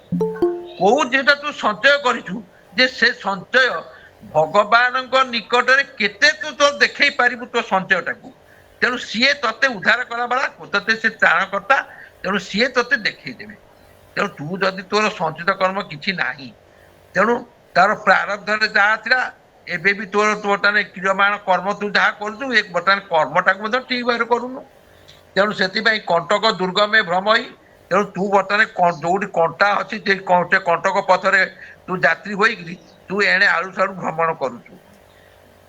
ଭକତି ଯୋଗେ ଯେ ସଂସାରେ ନିକଟ ମୃତ୍ୟୁ ନ ନିବାରେ, ସେ ନୋଏ ଗୁରୁ ମିତ୍ର ପିତା ପତିଜନ ନିବା ଦେବତା। ମୂଢ ଜାଣିବ ଏହା କାହିଁ ନିଚେ ମାୟାରେ ଭ୍ରମୁ ଥାଏ। ଆଜି ମୂଢ ଲୋକମାନେ, ଯୋଉମାନେ କିଛି ଜାଣନ୍ତି ନାହିଁ, ମୂର୍ଖ ଲୋକମାନେ, ସେମାନେ ଆଜି ଅବିଦ୍ୟାରେ ରହିକିରି, ତେଣୁ ସେ ତାଙ୍କର ବିଦ୍ୟା ନାହିଁ କିମ୍ବା ଜ୍ଞାନ ନାହିଁ, ଯେ କି ଭଗବାନ ସମ୍ବନ୍ଧୀୟ ତାଙ୍କର ସେଇଭଳି କିଛି ଜ୍ଞାନ ନାହିଁ। କାରଣ ଗୋଟେ କଥା ହଉଛି ଯେ ନିତ୍ୟ ମାୟାରେ ସେ ଯେ ଭ୍ରମୁଛି, ଯେ ସଦାସର୍ବଦା ମାୟା ଦ୍ୱାରା ସେ ଭ୍ରମଣ କରୁଛି, ସେ କଣ କରିବ? ମାୟାରେ ଭ୍ରମୁଛି କେମିତି ମୁଁ ରାତାରାତି ବଡ ଲୋକ ହେବି, କେମିତି ମୋ ଜୀବନ ଚର୍ଯ୍ୟାରେ ମୋ ପିଲାମାନେ ଭଲରେ ଚଳିବେ, ମୋର ପରିବାର ମୁଁ ଭଲରେ ଚଳିବି, ମୁଁ ଏ ଗାଁରେ ବା ସହରରେ ମୁଁ ଯୋଉଠି ଅଛି ମତେ ମୋର ପ୍ରତିପତ୍ତି ଖ୍ୟାତି ବଢିବ, ଦୋଷ ବଢିବ, ଇଏ ଯୋଉ ଚିନ୍ତାଧାରା ଭିତରେ ସେମାନେ ସବୁ ରହିଛନ୍ତି। ତେଣୁ ସେଇ ଚିନ୍ତାଧାରାକୁ କଷ୍ଟ ପାଇବା ପାଇଁ ତୋ ଜୀବନରେ ତୁ କଣ କରୁଛୁ? ଯିଏ ନିଜର ପ୍ରିୟ ସମ୍ବନ୍ଧୀୟ ମାନଙ୍କୁ ଭଗବତ ଭକ୍ତିମୂଳକ ଉପଦେଶ ଦେଇ ମୃତ୍ୟୁର ଫାଶୀ କୁଣ୍ଡରୁ ଯେ ମୁକ୍ତିବାର ଯେ ମୁକୁଳେଇବାର ବାଟ ଜାଣି ନାହିଁ, ସେ କଣ କରିବ? ତେଣୁ ଭୋପୁତ୍ରେ ଶୁଣ ମୋ ଉତ୍ତର, ଏ ଯେ ମୋହର କଳେ ବର, ଅଷ୍ଟାଙ୍ଗ ଯୋଗ ଧ୍ୟାନ ମତେ ମୁନି ଚିନ୍ତନ୍ତି ଅବିରତେ। ମୁନି ମାନେ ଯୋଉ ଚିନ୍ତା କରନ୍ତି, ତେଣୁ ସେ ଚିନ୍ତାଧାରା ତାଙ୍କର ହଉଛି କଣ ନା ଅଷ୍ଟାଙ୍ଗ ଯୋଗ। ଅଷ୍ଟାଙ୍ଗ ଯୋଗ ତ ଯମ, ନିୟମ, ଆସନ, ପ୍ରାଣାୟାମ ଏସବୁ ତ ଅଛି 8 ପ୍ରକାର। ଏ 8 ପ୍ରକାର ଯୋଗରେ ଶେଷରେ ସମାଧି। ତେଣୁ ଇଏ ଅଷ୍ଟାଙ୍ଗ ଯୋଗରେ ଯୋଉମାନେ ମତେ ଭଜନ କରିବା ଭକ୍ତି କରନ୍ତି, ମୁଁ ସେମାନଙ୍କ ଉପରେ ମଧ୍ୟ ସନ୍ତୁଷ୍ଟ ରହି ଅଷ୍ଟାଙ୍ଗ ଯୋଗ ଧ୍ୟାନ ମତେ ମୁନି ଚିନ୍ତନ୍ତି ଅବିରତ। ମତେ ସଦାସର୍ବଦା ସେ ଅଷ୍ଟାଙ୍ଗ ଯୋଗରେ ମୁନି ମାନେ ଧ୍ୟାନ କରନ୍ତି। ତେଣୁ ମୁଁ ମୁନି ମାନଙ୍କ ପାଖରେ ନାହିଁ। ଶୁଣ ଭକ୍ତ, ନାମି ତିଷ୍ଠାମି ବୈକୁଣ୍ଠେ ଯୋଗିନାଂ ହୃଦୟ ମଦ ଭକ୍ତା ତତ୍ର ଗାୟନ୍ତେ ତତ୍ର ତିଷ୍ଠାମି ନାରଦ। ହେ ମୂର୍ଖ ଶୁଣୁ, ନାଂ ତିଷ୍ଠାମି, ମୁଁ ବୈକୁଣ୍ଠରେ ନାହିଁ, ମୁନି ମାନଙ୍କ ହୃଦୟରେ ନାହିଁ, ଯୋଗିନାଂ ହୃଦୟ ରଥ ମଦ ଭକ୍ତା, ମୋର ଭକ୍ତ ମାନେ, ଆଜି ଆଭାସୀ କାର୍ଯ୍ୟକ୍ରମ ଚାଲିଛି, ଏଠି ଭକ୍ତ ମାନେ ଯେତେ ଅଛନ୍ତି, ଏଇ ଆଭାସୀ କାର୍ଯ୍ୟକ୍ରମରେ ଉପସ୍ଥିତ ଥିବା ସଜ୍ଜନ ମାନଙ୍କର ସମସ୍ତଙ୍କର ଆଜି ପ୍ରଭୁ କଣ କରୁଛନ୍ତି ତାଙ୍କୁ ଶୁଣୁଛନ୍ତି। ମଦ ଭକ୍ତା ଯତ୍ର ଗାୟନ୍ତି ତତ୍ର ତିଷ୍ଠାମି, ତାଙ୍କର ଗାନ ବା ତାଙ୍କର ନାମ ଧ୍ୟାନ ଧାରଣା ଇଏ ସମସ୍ତ ଯୋଉଠି ଚିନ୍ତନ ମନନ ଗୁଣନ ହୁଏ, ଇଏ ସମସ୍ତ ଯୋଉଠି ଚାଲେ ସେଇ ସତସଙ୍ଗରେ ବିନୁ ସତସଙ୍ଗ ନ ହରି କଥା ସେଇ ବିନୁ ମୋହ ନ ଭକ୍ତା। ଆମେ ଏଇ ସତ୍ସଙ୍ଗରେ କାହିଁକି ବସିବା ନା ଆମର ଯୋଉ ମୋହ ଅଛି, ମୋହ ରୂପକ ଯୋଉ ଅଛି, ରାମଚରିତ ମାନସରେ ପୁଣି ଲେଖିଲେ କିଏ ଦେଖିଲେ, ରାମ କଥା ସୁନ୍ଦର କର ତାରି, ଉଡ଼ାଅ ସଂଶୟ ବିୟୋଗ ନିହାରି। ବୋଲ ସତ୍ୟାନନ୍ଦ ଭଗବାନ କହିଲେ ରାମ କଥା ସୁନ୍ଦର କର ତାରି। ଯୋଉଠାରେ ସତସଙ୍ଗ ଚାଲିଥିବ, ଆଭାସୀ କାର୍ଯ୍ୟକ୍ରମରେ ଚାଲିଲେ ମଧ୍ୟ ଆପଣ, ମୁଁ ଯେତେବେଳେ ଯାହା ପଦେ ପଦେ ବୋଲୁଛି ଟିକେ ଟିକେ ତାଳି ମାରି ଦିଅନ୍ତୁ। କାହିଁକି ତାଳି ମାରିବେ? ରାମ କଥା ସୁନ୍ଦର ବା ହରିଙ୍କ କଥା ସୁନ୍ଦର କର ତାରି। କାହିଁକି ତାଳି ମାରିବେ ନା ଉଡ଼ାୟ ବିହଗ ସଂଶୟ ନିହାରି। ଆମ ଭିତରେ ଯୋଉ ଗୋଟେ ପକ୍ଷୀ ଅଛନ୍ତି, 6ଟା ପକ୍ଷୀ, ଇଏ 6ଟା ପକ୍ଷୀ ତାଳି ଦ୍ୱାରା ସେ ପକ୍ଷୀଟା ଆଜି ତାଳିଟା ପକେଇଲେ ସେ ଉଡି ଯାଉଛି। ତେଣୁ ଆମ ଭିତରେ ଯୋଉ 6ଟା ପକ୍ଷୀ ଅଛନ୍ତି, ଇଏ ହରିଙ୍କ ପ୍ରଭୁଙ୍କ କଥା କହିଲା ବେଳେ ଯଦି ତାଳି ଟିକେ ଟିକେ ମାରିବେ, ତାହେଲେ ସେ କଣ ହବ ନା କାମ, କ୍ରୋଧ, ଲୋଭ, ମୋହ, ମଦ, ମାତ୍ସର୍ଯ୍ୟ ଏ ଷଡ଼ରିପୁ କୁଆଡେ ଉଡି ପଳେଇବେ। ତେଣୁ ଯାହା ଫଳରେ କି ଆପଣ ସୁସ୍ଥ ବାତାବରଣ ଜୀବନ ଯାପନ କରିବେ। ତେଣୁ ଅକ୍ଲେଶ ବୁଦ୍ଧିରେ ସମସ୍ତେ ତାହାଙ୍କୁ ଭଜ ଯଥୋଚିତେ, ମୋର ବଚନ ଧରି ଶିରେ ସୁଖେ ଭମିବ ଏ ସଂସାର। ଏ ବଚନ କଥାକୁ ଶୁଣିଲା ପରେ ସେ କହିଛନ୍ତି, ମୋର ବଚନ ଶୁଣିଛି ଶିରେ, ନିଜେ ତାକୁ ଧରିକି ଶିରରେ ମୁଣ୍ଡରେ ଟିକେ ପୁରାଅ ଏବଂ ତୁମ ମସ୍ତିଷ୍କର ସେଇ ଚାଳନା କର, ସେଇ ଶକ୍ତି ଆସୁ, ଯାହା ଫଳରେ ତୁମେ ଇଏ ସଂସାରରେ କଣ ହେଲା ଆଉ ତୁମେ ଅନ୍ୟ ଜାଗାରେ କୋଉଠି ଭ୍ରମିବ ନାହିଁ, ତୁମେ ଠିକ ସତ୍ ପଥରେ ଚାଲିବ। ସର୍ବଭୂତରେ ମୁଇଁ ଥାଇ ସୁଖ ଦୁଃଖାଦି ମୁଁ ଭୁଞ୍ଜଇ, ଭୂତ ଗନ୍ଧର୍ବ ଯେ ମାନବ ପ୍ରମଥ ଗଣ ଯେତେ ଦେବ, ଯେ ବ୍ରହ୍ମ ସୁତ ଦକ୍ଷ ଆଦି ମୋର ଶରୀର ଯେ ପ୍ରସିଦ୍ଧି, ସର୍ବଦେହରେ ମଧ୍ୟ ସାର ସଂସାରେ ବିପ୍ର କଳେ ବର। ବୋଲ ଭାଗବତ ଭଗବାନ କି। ଆଜି ସେ କହୁଛନ୍ତି ଯେ ମୁଁ ଯୋଉ ଭୂତଙ୍କ ଠାରୁ ବା ଯୋଉ ବୃକ୍ଷ ମାନେ ଶ୍ରେଷ୍ଠ ରହିଛନ୍ତି ଏବଂ ସେମାନଙ୍କ ବିଚରଣ କରୁଛନ୍ତି, କୀଟ ଜନ୍ତୁ ଜଣ ଯେତେ ଅଛନ୍ତି, 56 କୋଟି ଜୀବ ଅଛନ୍ତି, ଇଏ 56 କୋଟି ଜୀବ ଯେତେ ଅଛନ୍ତି, ଇଏ ବ୍ରହ୍ମସୂତ୍ର ତାଙ୍କର ଯୋଉମାନେ ତାଙ୍କର ମୁଖ୍ୟ ଦକ୍ଷ ପାଇଛନ୍ତି ବା ଉପାଧି ପାଇଛନ୍ତି, ଏବଂ ସେମାନଙ୍କର ବ୍ରହ୍ମସୂତ୍ର ଦକ୍ଷ ଆଦି ସର୍ବଦେହରେ ମଧ୍ୟ ସାର ସଂସାରରେ ବିପ୍ର କଳେବର ଏବଂ ବ୍ରାହ୍ମଣ ମାନେ ଯୋଉମାନେ ଅଛନ୍ତି ବ୍ରାହ୍ମଣ ଶ୍ରେଷ୍ଠ ଏବଂ ସେମାନଙ୍କର ତାଙ୍କରି କଥା ଗୁଡ଼ିକ ତୁମେ ପ୍ରମଥ ଗନ୍ଧର୍ବ କିନ୍ନର ଭୂତ ପ୍ରେତ କ୍ଷେତ ଯେତେ ଅଛନ୍ତି ଇଏ ସମସ୍ତଙ୍କ ଭିତରେ ତୁମେ ଯଦି ଶ୍ରେଷ୍ଠ ବନେଇବ ତେଣୁ ମନୁଷ୍ୟ ତୋର ସେଇ କର୍ମକୁ ଆଗ ତୁ ଦେଖେ। ସେଇ କର୍ମ ମାଧ୍ୟମରେ ଦେବତା ଏବଂ ଦେବତା ମଧ୍ୟରେ ଶ୍ରେଷ୍ଠ ହଉଛନ୍ତି କିଏ ନା ଇନ୍ଦ୍ର। ଯଦି ଇନ୍ଦ୍ରଙ୍କ ଠାରୁ ଶ୍ରେଷ୍ଠ ହେଉଛନ୍ତି ବ୍ରହ୍ମାଙ୍କର ପୁତ୍ର ଦକ୍ଷାଦି ପ୍ରଜାପତି, ତେବେ ବ୍ରହ୍ମାଙ୍କ ପୁତ୍ର ମାନଙ୍କ ମଧ୍ୟରେ ରୁଦ୍ର ହେଉଛନ୍ତି ସର୍ବଶ୍ରେଷ୍ଠ। ଯେହେତୁ ବ୍ରହ୍ମାଙ୍କ ଠାରୁ ସେ ଉତ୍ପନ୍ନ ତାଙ୍କ ଠାରୁ ମଧ୍ୟ ବ୍ରହ୍ମା ହଉଛନ୍ତି ଶ୍ରେଷ୍ଠ। ତେଣୁ ଇଏ ଭଳି ଭାବରେ କଣ କରୁଛନ୍ତି ନା ସଧାରେ ସୁଧତି ତେଜେଇ ଯେ ଦ୍ରବ୍ୟ ବିପ୍ରଭୁ ଦିଅଇ ସନ୍ତୋଷେ ମୁଁ ତାହା ବୁଝଇ ଜଗେ ସନ୍ତୋଷ ତତେ ନୋହି ଯମ ନିୟମ ଦମେ ସୋତେ ବିପ୍ରେ ପୂଜନ୍ତି ଯଥୋଚି ଇତ୍ୟାଦି ଯମ ନିୟମ ଆସନ ପ୍ରାଣାୟାମ ପ୍ରତ୍ୟାହାର ଇଏ ସମ ଧର୍ମ ଯେତେ ଅଛନ୍ତି ତାପରେ ସମାଧି ଶେଷରେ ଯୋଉ ଅଷ୍ଟାଦୀ ଯୋଗରେ ଯୋଉ ମତେ ଡାକୁଛନ୍ତି ସକଳ ପରଙ୍କର ପର ମୁହିଁ ଅନନ୍ତ ଯୋଗେଶ୍ଵର, ମୁଁ ହଉଛି ସେଇ ଯୋଗେଶ୍ଵର। ତେଣୁ ସ୍ୱର୍ଗ ମୋକ୍ଷର ଦାତା ମୁହିଁ, ମୋ ବିନୁ ଅନ୍ୟ କେହି ନାହିଁ। ମୁଁ ହଉଛି ସ୍ୱର୍ଗର, ଯିଏ ସ୍ୱର୍ଗକୁ ଗଲେ ମୁଁ ତାଙ୍କର ମୋକ୍ଷ ଦାତା ଏବଂ ମୋ ବିନୁ ଆଉ କେହି ନାହିଁ ତାଙ୍କୁ ମୋକ୍ଷ କରିବାରେ। ସେ ପ୍ରାଣୀ ଅକିଞ୍ଚନ ହୋଇ ମୋହର ପାଦେ ମନ ଦେଇ ତାର ଯେତେ କର୍ମ ମାନ ସକଳ କରଇ ଦହନ। ଏଣେ ଭଗବାନ କହୁଛନ୍ତି କହିଲେ କର୍ମ ତୁ କରିବୁ ନାନା ମତେ ଗୋବିନ୍ଦ ଫଳିବ କର୍ମର ଆୟତେ। ଆରେ ଏଣେ କର୍ମ ତ ଦଉଛ, ଆମେ କର୍ମ କରୁଛୁ, ତେଣୁ କର୍ମର ଆୟତରେ ଫଳ ଯଦି ମୁଁ ପାଇବି ତେଣୁ ସେ ଫଳକୁ ଆପଣ ବୁଝିବେ ନା ଆଉ କିଏ ବୁଝିବ? ମୁଁ ସେଇ କର୍ମ ଫଳ ଅନୁସାରେ ଦେବି। ଆଜି ମୋ ପାଖରେ କିଛି ନାହିଁ, ମୁଁ ଆଜି ଠାକୁର ପୂଜା କରୁଛି, ଠାକୁରଙ୍କୁ ଦବା ପାଇଁ ନୈବେଦ୍ୟ କରିବା ପାଇଁ ମୋର କିଛି ଆଜି ନାହିଁ, ମୁଁ ଆଜି କଣ କରିବି? ତେଣୁ ସେଇ ପାଣି ଟିକେ ଦେବି, ହେ ପ୍ରଭୁ ଆଜି ତ ମୋ ଇଏ ଦରିଦ୍ର ମୁଁ ଭାବି ହେତୁ ମୁଁ କିଛି ପାଇପାରୁନି ଦେଇପାରୁନି, ତେଣୁ ଆପଣ ଗ୍ରହଣ କରନ୍ତୁ। ତେଣୁ ମୋ ବିନୁ ଅନ୍ୟ କେହି ନାହିଁ, ସେ ପ୍ରାଣୀ ଅକିଞ୍ଚନ ହୋଇ ମୋହର ପାଦେ ମନ ଦେଇ। ଯଦି ମୋର ପାଦରେ ମନ ଦେଲା ତାହେଲେ ତାର ଯେତେ କର୍ମ ମାନ ସକଳ କରଇ ଦହନ, ମୁଁ ତାର ଯୋଉ କର୍ମ ମାନ ସେ କରୁଥିବ, ଯଦି କୁକର୍ମ କରୁଥିବ ତାହେଲେ ମୁଁ ତାକୁ ଦହନ କରିବି ଏବଂ ମୋର ପୂଜା ତୁମେ ମାନେ କରିବ ଯଥାର୍ଥ ବିଧାନେ ପବିତ୍ର ଅବଲୋକନରେ ସ୍ଥିର ମନ ବାକ୍ୟ ବୁଦ୍ଧିରେ। ମନକୁ ସ୍ଥିର କରିକିରି ଏବଂ ବାକ୍ୟ ଯାହାକୁ ଯାହା କହିବ ସତ୍ୟ ପଦେ ଧର୍ମ ପଦେ ଘେନି ଯାଅ ମତେ ଭସାଅ ପରାଣ ମୋର ତବ ପ୍ରେମ ସତେ। ସେଇ ସତ କହିକିଆ ସତ କହି ପଛେ ମଲେ ମରିବି, ହେ ପ୍ରଭୁ ଯାହା ଦେଇଛି ମୋ କର୍ମ ଅନୁସାରେ ମୁଁ ତାକୁ ଫଳ ଭୋଗୁଛି। ମୋର ଅନୁଗ୍ରହ ବିନେ ସଂସାରରେ ଯେତେ ପ୍ରାଣୀ ମାନେ ସମନ ପାଶ ବନ୍ଧନରୁ କିଏ ବା ତରିବ ସଂସାର। ଏ ସଂସାର ବନ୍ଧନରୁ କିଏ ତାର କଣ, ତାକୁ କିଏ ତରିବ? ତେଣୁ ତୁ କୋଉଠାରେ ତ ସବୁଠାରେ ଅଛୁ, ସବୁ ବନ୍ଧନକୁ ସବୁ ବନ୍ଧନ ଫିଟାଇଥିବ ତ ବୁଲିବାକୁ ଆଉ ସମୟ ନାହିଁ। କାରଣ ଆରେ ସମୟ ତ ହେଇଗଲାଣି, ଯାହା ହଉ ମୁଁ ଆଉ 10 ମିନିଟ୍ ଭିତରେ ମୁଁ 10 ମିନିଟ୍ ଭିତରେ ସାରିଦେବି। ଶ୍ରୀ ଶୁକ ବାଚ ଆଜି ଶୁକମୁନି କହୁଛନ୍ତି ଏମନ୍ତ ଶିକ୍ଷା ପୁତ୍ରେ ଦେଇ ଋଷଭ ପ୍ରଭୁ ଭାବ ଗ୍ରାହୀ। ଆଜି ଋଷଭ ତାଙ୍କର ପୁତ୍ର ମାନଙ୍କୁ ଏଇଭଳି ସବୁ ଶିକ୍ଷା ଦେଲେ। କୋଉ କୋଉ ଶିକ୍ଷା ନା ଜୀବନ ଚର୍ଯ୍ୟାରେ ସକାଳୁ ରାତ୍ରି ଭିତରେ ତୁମେ ଯେତେ କର୍ମ କରୁଛ ସେ କର୍ମ ଈଶ୍ୱର ଅଭିମୁଖୀ ହଉ, ସମସ୍ତେ ସେ ଭଗବାନଙ୍କ ଆଡକୁ ତୁମ କର୍ମ ଯାକ ଯାଉ ଏବଂ ପ୍ରାଣିକ ନିସ୍ତାର କାରଣେ ଧର୍ମ ବିସ୍ତାରିଲେ ଆପଣେ।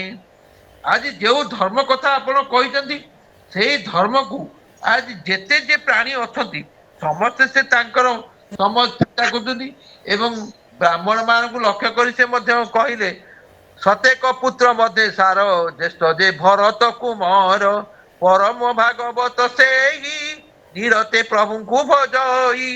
ଆଜି ପରମ ଭାଗବତ ଯେତେବେଳେ ମୂଳଟି ଅଟଇ ବିଶ୍ୱାସ କହି ଜଗନ୍ନାଥ ଦାସ।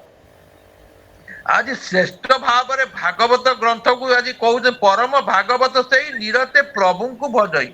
ଯିଏ ଭାଗବତ ପଢିଲା, ମନନ କଲା, ଗୁଣିଲା, ଶୁଣିଲା, ଇଏ ଯଦି ସେଇ କଥାକୁ ଚିନ୍ତନ ଯିଏ ସଦା ସର୍ବଦା କଲା ତେଣୁ ସେ କଣ ହବ? ନିରତେ ପ୍ରଭୁଙ୍କୁ ଭଜଇ ସାଧୁ ସଙ୍ଗତେ ଅନୁରତ ତାହାର ଗୁଣ ଯେ ବହୁତ ଅବନି ପାଳିବାର ପାଇଁ ରାଜତ୍ୱ ପଣ ତାକୁ ଦେଇ। ଇଏ ଅବନି କି ଇଏ ପୃଥିବୀ କି ପାଳନ କରିବା ପାଇଁ ସେ ରାଜା ହେବା ପାଇଁ ଯୋଗ୍ୟ ଅଟେ। ଯଦି ସେ ଠିକ ଭାବରେ କରୁଥିବ, ତାର ଯଦି କର୍ମ ସେ କରୁଥିବ ତାହେଲେ ସେ କର୍ମରେ ସେ କଣ କରିବ ନା ଶ୍ରଦ୍ଧାପୂର୍ବକ ଯଦି ବ୍ରାହ୍ମଣଙ୍କ ମୁଖରେ ଯେଉଁ ଅନାଦି ଆହୁତି ଦିଅନ୍ତି ମୁଁ ତାର ପ୍ରସନ୍ନ ହୋଇ ଗ୍ରହଣ କରିନେବି। ତେଣୁ ଅଗ୍ନିହୋତ୍ର ହୋମ କରାଯାଉ ଯୋଉ ଯାହା କରାଯାଏ ସେଥିପାଇଁ ତାଙ୍କୁ କୁହାଯାଏ କଣ ନା ବ୍ରାହ୍ମଣ ମୁଖେ ମୋ ଆହାର। ଭଗବାନ କହିଛନ୍ତି ବ୍ରାହ୍ମଣ ମୁଖେ ମୋ ଆହାର। ବ୍ରାହ୍ମଣକୁ ଯିଏ ଯେତେ ଖାଇବାକୁ ଦେଲା ତେଣୁ ସେ ତ ଆଉ ତ ଗୋଟି ଗୋଟି ଆଲୋଚନା କରିବାକୁ ମତେ ଇଏ ନାହିଁ। ତେଣୁ ଇଏ 6 ଜଣଙ୍କୁ ଭଗବାନ ନମସ୍କାର କରନ୍ତି। ଯାହା ପ୍ରଣତି ଥରେ ମତେ କହୁଥିଲେ ମୁଁ ତାକୁ କହିଥିଲି 6 ଜଣଙ୍କୁ ଭଗବାନ ନମସ୍କାର ଥିଲା ତା ଭିତରେ ଅଛି ମିଷ୍ଟାନ୍ନ ଭୋଗୀ ଯୋଉମାନେ ଅନ୍ନଦାତା। ଯୋଉମାନେ ଅନ୍ନଦାନ କରନ୍ତି ସବୁଦିନ। ତେଣୁ ଯାହାକୁ ଅନ୍ନଦାନ ଦିଅନ୍ତି ସିଏ ବି ମଧ୍ୟ ଜଣେ ଭଗବାନଙ୍କର ପୂଜ୍ୟ। ଯଜ୍ଞେ ସନ୍ତୋଷ ଦେବେ ରହି ଯମ ନିୟମ ଦମେ ମୋତେ ବିପ୍ରେ ପୂଜନ୍ତି ଯଥୋଚିତେ ସକଳ ପରଙ୍କର ପର ମୁହିଁ ଅନନ୍ତ ଯୋଗେଶ୍ଵର ସ୍ୱର୍ଗ ମକ୍ଷର ଦାତା ମୁହିଁ ମୋ ବିନୁ ଅନ୍ୟ କେହି ନାହିଁ। ଏଇଟା ପଢିଥିଲି ନା କଣ ଆଉ ଥରେ ଭୁଲିଗଲି। ନିରତେ ପ୍ରଭୁ ସାଧୁ ସଙ୍ଗତେ ଅନୁରତ ତାହାର ଗୁଣ ଯେ ବହୁତ ଅବନି ପାଳିବାର ପାଇଁ ରାଜତ ପଣ ମୁଁ ତାକୁ ଦେଇ। ଯେ ମୁକ୍ତି ଧର୍ମ ମହାମୁନି ଜ୍ଞାନ ବୈରାଗ୍ୟ ଭକ୍ତି ଘେନି। ଭକ୍ତି ମା ତାର 2ଟି ସନ୍ତାନ। ପ୍ରଥମରୁ ମୁଁ ଥରେ କହିଥିଲି ଆମର ଭାଗବତ ଆରମ୍ଭ ହେଇତ ମୁଁ କହିଥିଲି ଭକ୍ତି ମା ତାର 2ଟି ସନ୍ତାନ ହଉଛନ୍ତି ଗୋଟିଏ ହଉଛି ଜ୍ଞାନ ଗୋଟିଏ ହଉଛି ବୈରାଗ୍ୟ। ତେଣୁ ଆମର ଜ୍ଞାନ ଆହରଣ କରିବା ପାଇଁ ସଦା ସର୍ବଦା ରହିଥିବ ମନନ ଚିନ୍ତନ କରି ପ୍ରଭୁଙ୍କ ପାଦରେ। କିନ୍ତୁ ବୈରାଗ୍ୟ ଭାବନା ତୁଚ୍ଛ ଭାବନା ଆସିବ କୋଉଠି ଏ ଧନ ସାମାନ୍ୟ ଧନ ଫନ ପାଇଁ ଏଇ ସବୁ ତ ବୈରାଗ୍ୟ ଭାବନା ଆସିଯିବ।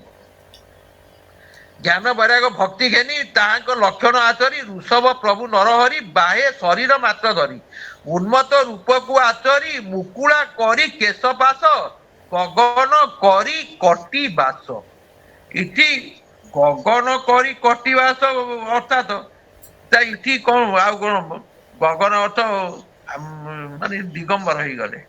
ଏଠି ଉଲ୍ଲଗ୍ନ ଅବସ୍ଥା ଆସିଗଲା ଋଷଭଙ୍କର। କଣ କହିଲେ ନା ଋଷଭ ପ୍ରଭୁ ନରହରି ବାହେ ଶରୀର ମାତ୍ର ଧରି ଉନ୍ମତ ରୂପକୁ ଆଚରି ଅତି ପାଗଳ ହେଇଗଲେ ଉନ୍ମତ ରୂପକୁ ଧଇଲେ ମୁକୁଳା କରି କେଶପାଶ ଗଗନ କରି କଟିବାସ ଯେନେ ବଧିର ଜଡ ମୁକ ଅନ୍ଧ ପିଶାଚ ଉନ୍ମାଦକ। ଯୋଉ ଭଳି ଭାବରେ ଅନ୍ଧ ବଧିର ପିଶାଚ ଉନ୍ମାଦକ ପାଗଳ ଇଏ ଯୋଉମାନେ ଭାବରେ ଥାଆନ୍ତି ଏଇଭଳି ପ୍ରଭୁଙ୍କର ଅଦ୍ଭୁତ ବେଶ ଧରି ସେ ବ୍ରହ୍ମାଣ୍ଡର ଈଶ। ତେଣୁ ତାକୁ ଯୋଉ ଭଗବାନ ସତ୍ୟ ତେଣୁ ଋଷଭ ଆଜି ଦେବ ଋଷଭ ମହାରାଜ ସେ ତାଙ୍କର ଆଜି ଏଇ ବ୍ରହ୍ମାଣ୍ଡର ସେ କଣ କନା ଅଦ୍ଭୁତ ବେଶକୁ ଧାରଣ କରିଛନ୍ତି। ପ୍ରାଣୀ କି ବଚନ ନ କହି ମୌନ ବ୍ରତକୁ ସେ ରହି। ତେଣୁ ଆଉ କାହାକୁ କିଛି କହୁନାହାନ୍ତି ମୌନ ବ୍ରତ ଅବଲମ୍ବନ କରିଛନ୍ତି। ସକଳ ପୁର ଗ୍ରାମ ଘିରି ପୁର କାନନ ଆଦି କରି ଦୁର୍ଜନ ଦୁଷ୍ଟଙ୍କ ବଚନ ପ୍ରହାର ଆଦି ଅପମାନ ଏପରା ଭବକୁ ସେ ସହି ଆପଣା ଠାରେ ଚିତ ଥୋଇ ନିତ୍ୟ ଆନନ୍ଦ ମନା ହୋଇ ସୁଖେ ଭ୍ରମନ୍ତି ଏକା ମହି। ଏଇଭଳି ଆନନ୍ଦ ଲାଭ କରୁଥିବା ଯଦି ଜଣେ ଲୋକ ତାର ଚିନ୍ତାଧାରାରେ ସେ କଣ କରିବ ନା ଭଗବାନଙ୍କ ଠାରେ ଶରୀର ମାତ୍ର ଯଦି ସେ ତାକୁ ସମର୍ପିତ ହେଇଯିବ ଏବଂ ସେ ଶରୀରରେ ରହିଥିବା ଯଦି ସେ ତ୍ୟାଗ କରିଲା ସବୁ କିଛି ଅବିଦ୍ୟାକୁ ସେ ତ୍ୟାଗ କରିଦେଲା ଏବଂ ହିଂସା ଦେଶ ରାଗ ଇଏ ସମସ୍ତଙ୍କୁ ତ୍ୟାଗ କଲା ତାଙ୍କର ସିଏ ଯେତେବେଳେ ଯୋଉ ମୁହୂର୍ତ୍ତରେ ଚାହିଁଲା ତେଣୁ ସିଏ ମଧ୍ୟ ଏଠି ଋଷଭ ସନ୍ନ୍ୟାସୀ ହେଇଯାଇଛନ୍ତି କିନ୍ତୁ ମୌନ ହୋଇଗଲେ ବୋଲି କହିଲେ ଯେତେବେଳେ ସିଏ କିଛି କାହାକୁ କରିନି କାରଣ ମୂର୍ଖ ଅନ୍ଧ କାଲ ଜଡା ପିଶାଚ ପାଗଳ ପରି ଆଚରଣ କରି କରି ଶେଷରେ ସେ ଅଦ୍ଭୁତ ବେଶରେ ବୁଲିଲେ ଏବଂ ନଗର ଗ୍ରାମରେ ଚାଲି ଯାଉଥିଲେ ତ କେତେବେଳେ ଖଣି ଖାଦନ କୃଷକ ମାନଙ୍କ ବସ୍ତି ତୋଟା ବଣ ପାହାଡ ଗାଁ ଯେତେବେଳେ ଯୁଆଡେ ଯାଇଲେ ସିଆଡେ ଚାଲିଲେ ଏବଂ ସେମାନେ ବେଳେ ବେଳେ ସେ ପାହାଡ ବଣ ଆଶ୍ରମ ଆଦିରେ ମଧ୍ୟ ବୁଲୁଥିଲେ। ବୁଲିବା ସମୟରେ ହାତୀ ମାନଙ୍କୁ ମଶା ମାଛି କାମୁଡିବା ହଇରାଣ କରୁଥିବା ଦେଖି ମୂର୍ଖ ଭାବରେ ସେ ତାଙ୍କୁ କଣ କଲେ ଅତି ସୁନ୍ଦର ସୁକୁମାର ଚରଣ ଯୁଗ ବେନିକର ବିପୁଳ ଉଚ୍ଚ ବକ୍ଷ ସ୍ଥଳ ମଞ୍ଜୁଳ ଦହନ କମଳ ଅତି ସୁନ୍ଦର ତା ଶରୀର ଈଶତ ହାସ ବିମ୍ବାଧର ନବନଳୀନ ଦଳ ଯେନେ ଲୋଚନ ଯୁଗଳ ତେସନେ। ଆଜି ନବ ନଳୀନ ଦଳ ଯେନେ ନୂତନ ଭାବରେ ପ୍ରସ୍ଫୁଟିତ ହେଇଥିବା ପଦ୍ମକୁ ଦେଖିଲେ ଯେଇଭଳି ଭାବରେ ସୁକନ ସୁଭଗ କପଳେ ନିଗୁଡ କଣ୍ଠ ଯେ ମଞ୍ଜୁଳ ସେ ରୂପ ଦେଖିଣ ନୟନେ ଟଳନ୍ତି ସୁର ପତ୍ନୀ ମାନେ ଆଜି ମୁନି ଋଷି ମାନଙ୍କ ସ୍ତ୍ରୀ ମାନେ ମଧ୍ୟ ତାଙ୍କର ଆଜି ଟଳିଗଲେ ଏବଂ କୁସୁମାୟୁଧ ବାଣେ ମନ ଓଇ ତାଙ୍କ ଛନ ଛନ।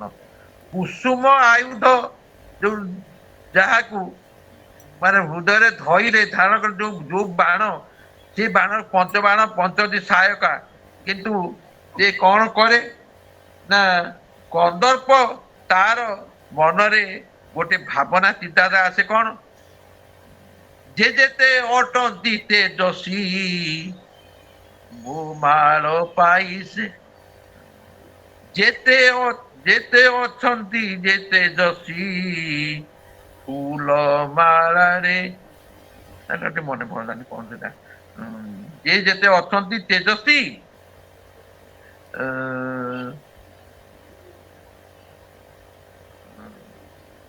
ଆଜି କନ୍ଦର୍ପ କହୁଛନ୍ତି ଯେ ଯେତେ ତେଜସ୍ୱୀ ଥାଆନ୍ତା କାହିଁକି ମୋର ପଞ୍ଚଶର ଯେତେବେଳେ ତାଙ୍କ ପାଖରେ ପହଞ୍ଚିଯିବ ତାଙ୍କର ମତିଭ୍ରମ ହେଇଯିବ।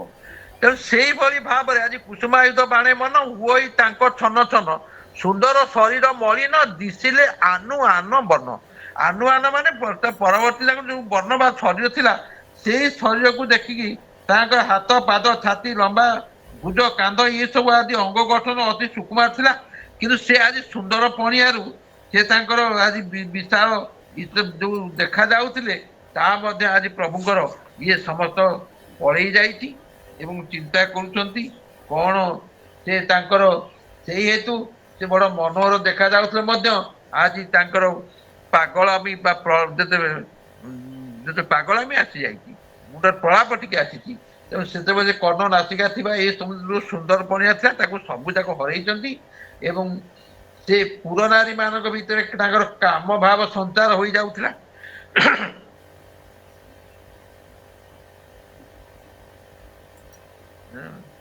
ଯେ ଯେତେ ଅଛନ୍ତି ତେଜସ୍ୱୀ ମନେ ପଡୁନି, ବୋଲ ସତ୍ୟାନନ୍ଦ ଭଗବାନ କି। ଆଜି ଏଇ ଅଦ୍ଭୁତ ଧୂଳି ଧୂସରିତ ଦେହକୁ ଧରିଛି ଏ ଆଜି ପାଗଳ ପରି ମଣିଷ ପରି ଆଜି ଜଣା ପଡୁଛନ୍ତି। ଆଜି ସେ କଣ କଲେ ନା ଲୋଚନ ଯୁଗଳ ତେସନେ ସୁକର୍ଣ୍ଣ ସୁଭଗ କପୋଳେ ନିଗୁଡ କଣ୍ଠ ଯେ ମଞ୍ଜୁଳ ସେ ରୂପ ଦେଖିନ ନୟନେ ଚଳନ୍ତି ସୁରପତ୍ନୀ ମାନେ। କୁସୁମାୟୁଧ ବାଣେ ମନ ହୁଅଇ ତାଙ୍କ ଛନ ଛନ, ସୁନ୍ଦର ଶରୀର ମଳିନ ଦିଶିଲେ ଆନୁଆନ ବର୍ଣ୍ଣ। ସଂସାରେ ଯେତେ ଦୁଷ୍ଟ ପ୍ରାଣୀ ଯୋଗ ଭାଙ୍ଗିବେ ଏହା ଜାଣି। ଆଜି ସଂସାରରେ ଯେତେ ପ୍ରାଣୀ ଅଛନ୍ତି ତାଙ୍କର ସେଇ ଯୋଗକୁ ଭାଙ୍ଗୁଥିବା, ତାଙ୍କ ନିଜର କୁଞ୍ଚି କୁଞ୍ଚିଆ ଜଟା ଯୋଉ ଥିଲା, ଯୋଉ କେଶ ଥିଲା ଏବଂ ସେଇ କେଶ ମାଧ୍ୟମରେ ସେ ସବୁ ସୁନ୍ଦର ଯୋଉ ଥିଲା, ସିଏ ଆଜି ଯେତେବେଳେ ଧୂଳି ଝୁସରିତ ଅବଶ୍ୟ ଯିଏ ଆଗରୁ ଦେଖିଲା ଏବେ ବର୍ତ୍ତମାନ ଯିଏ ତାଙ୍କୁ ଦେଖୁଛନ୍ତି, ତେଣୁ ସେ ତାଙ୍କର ମନ ଭିତରେ ଚିନ୍ତା କରୁଛନ୍ତି। ତେଣୁ ଇଏ ସଂସାରରେ ଯେତେ ଦୁଷ୍ଟ ପ୍ରାଣୀ ଯୋଗ ଭାଙ୍ଗିବେ ଏହା ଜାଣି। ସେତେବେଳେ ଯୋଗ ଭାଙ୍ଗି ଦଉଥିଲେ ତାଙ୍କ ରୂପ ସୌନ୍ଦର୍ଯ୍ୟ ଯାହା ଥିଲା, ବର୍ତ୍ତମାନ ସେ ତ ଧୂଳି ଦୂଷରିତ ହେଇକି ବର୍ତ୍ତମାନ ଯୋଉ ଭଳି ଅଛନ୍ତି। ଅଜଗରର ଯେ ଆଚାର ସେ ଅଜଗର ପ୍ରାୟ ହୋଇ ରହିଲେ ନିଜ ରୂପ ଧ୍ୟାଇ। ସେ ଅଜଗର ଯେ ଆଚାର ତାର ବ୍ୟବହାର ଚାଲିଚଳନ ଅଜଗର ଭୟଙ୍କର ହେଲା ଏବଂ ଭୟଙ୍କର ରୂପରେ ମଧ୍ୟ ଥାଇ, ତେଣୁ ସେ କଣ କରନ୍ତି ନା ଏମନ୍ତେ ସେ ଅଜଗର ପ୍ରାୟ ହୋଇ ରହିଲେ ନିଜ ରୂପ ଧ୍ୟାଇ, ଏମନ୍ତେ ନାନା ଯୋଗ ଚିନ୍ତା କରି ସେ କୈବଲ୍ୟ ଦାତା। ତେଣୁ ସେ କୈବଲ୍ୟ ଦାତାଙ୍କର ସେଇ ଭଗବାନ ଜଗନ୍ନାଥଙ୍କର କୈବଲ୍ୟକୁ ନିର୍ମାଲ୍ୟକୁ ପାଇବା ପାଇଁ, ସେ ଭଗବାନଙ୍କର ସେଇ କୈବଲ୍ୟକୁ ତାଙ୍କର ଆଣିବା ପାଇଁ ଭଗବାନ ସଦା ସର୍ବଦା ଚିନ୍ତନ ମନନ କରି ଏଇଭଳି ଭାବରେ ସେ ରହିଛନ୍ତି। ସକଳ ଭୂତ ଆତ୍ମା ସେଇ ଋଷଭ ଅଂଶେ ଦେହ ବହି। ସକଳ ଆତ୍ମାର ସେ ଥିଲେ ଆତ୍ମା, ଯୋଉ ଆତ୍ମାରେ କି ସେ ଋଷଭ ଅଂଶେ ଦେହ ବହି ପରମ ପ୍ରଭୁ ଯୋଗେଶ୍ଵର, ସେ ଯୋଗ ସାଧିଲେ ଅପାର। ଆଜି ଯୋଉ ଯୋଗ ସାଧନ ଅନ୍ନ ବିହୁନେ ହଂସ ଆଣି ଯୋଗ ସାଧି ବି କାହା ହେନି। ତଥାପି ମୁନି ଋଷି ମାନେ ଯୋଉମାନେ ପବନ ପିଇକି ରହିଛନ୍ତି ସେମାନେ ଏପର୍ଯ୍ୟନ୍ତ ରହିଛନ୍ତି ଏବଂ ସେମାନେ ତାଙ୍କର ଯୋଉ 15 ଦିନ ଆଗ ବର୍ତ୍ତମାନ ସେ ତାଙ୍କର ବକ୍ତେ ବକ୍ତେ ଖାଇବେ, ତାପରେ 15 ଦିନ ବୋଧେ ଫଳ ଖାଇବେ, ତା 15 ଦିନ ବୋଧେ ପତ୍ର ଖାଇବେ, ତା 15 ଦିନ ପାଣି ପିଇବେ, ଏମିତି କରି କରି କରି ସେ ଛାଡି ଦଉଛନ୍ତି ସବୁ ଯାକ। ସେତେବେଳେ ପବନ ଆହାର କରି ଯେତେବେଳେ ସେ ବଞ୍ଚିଛନ୍ତି, ସେ ପ୍ରଭୁ ଚରଣେ ସନ୍ତତ ନିଶ୍ଚୟ ରହୁ ମୋର ଚିତ।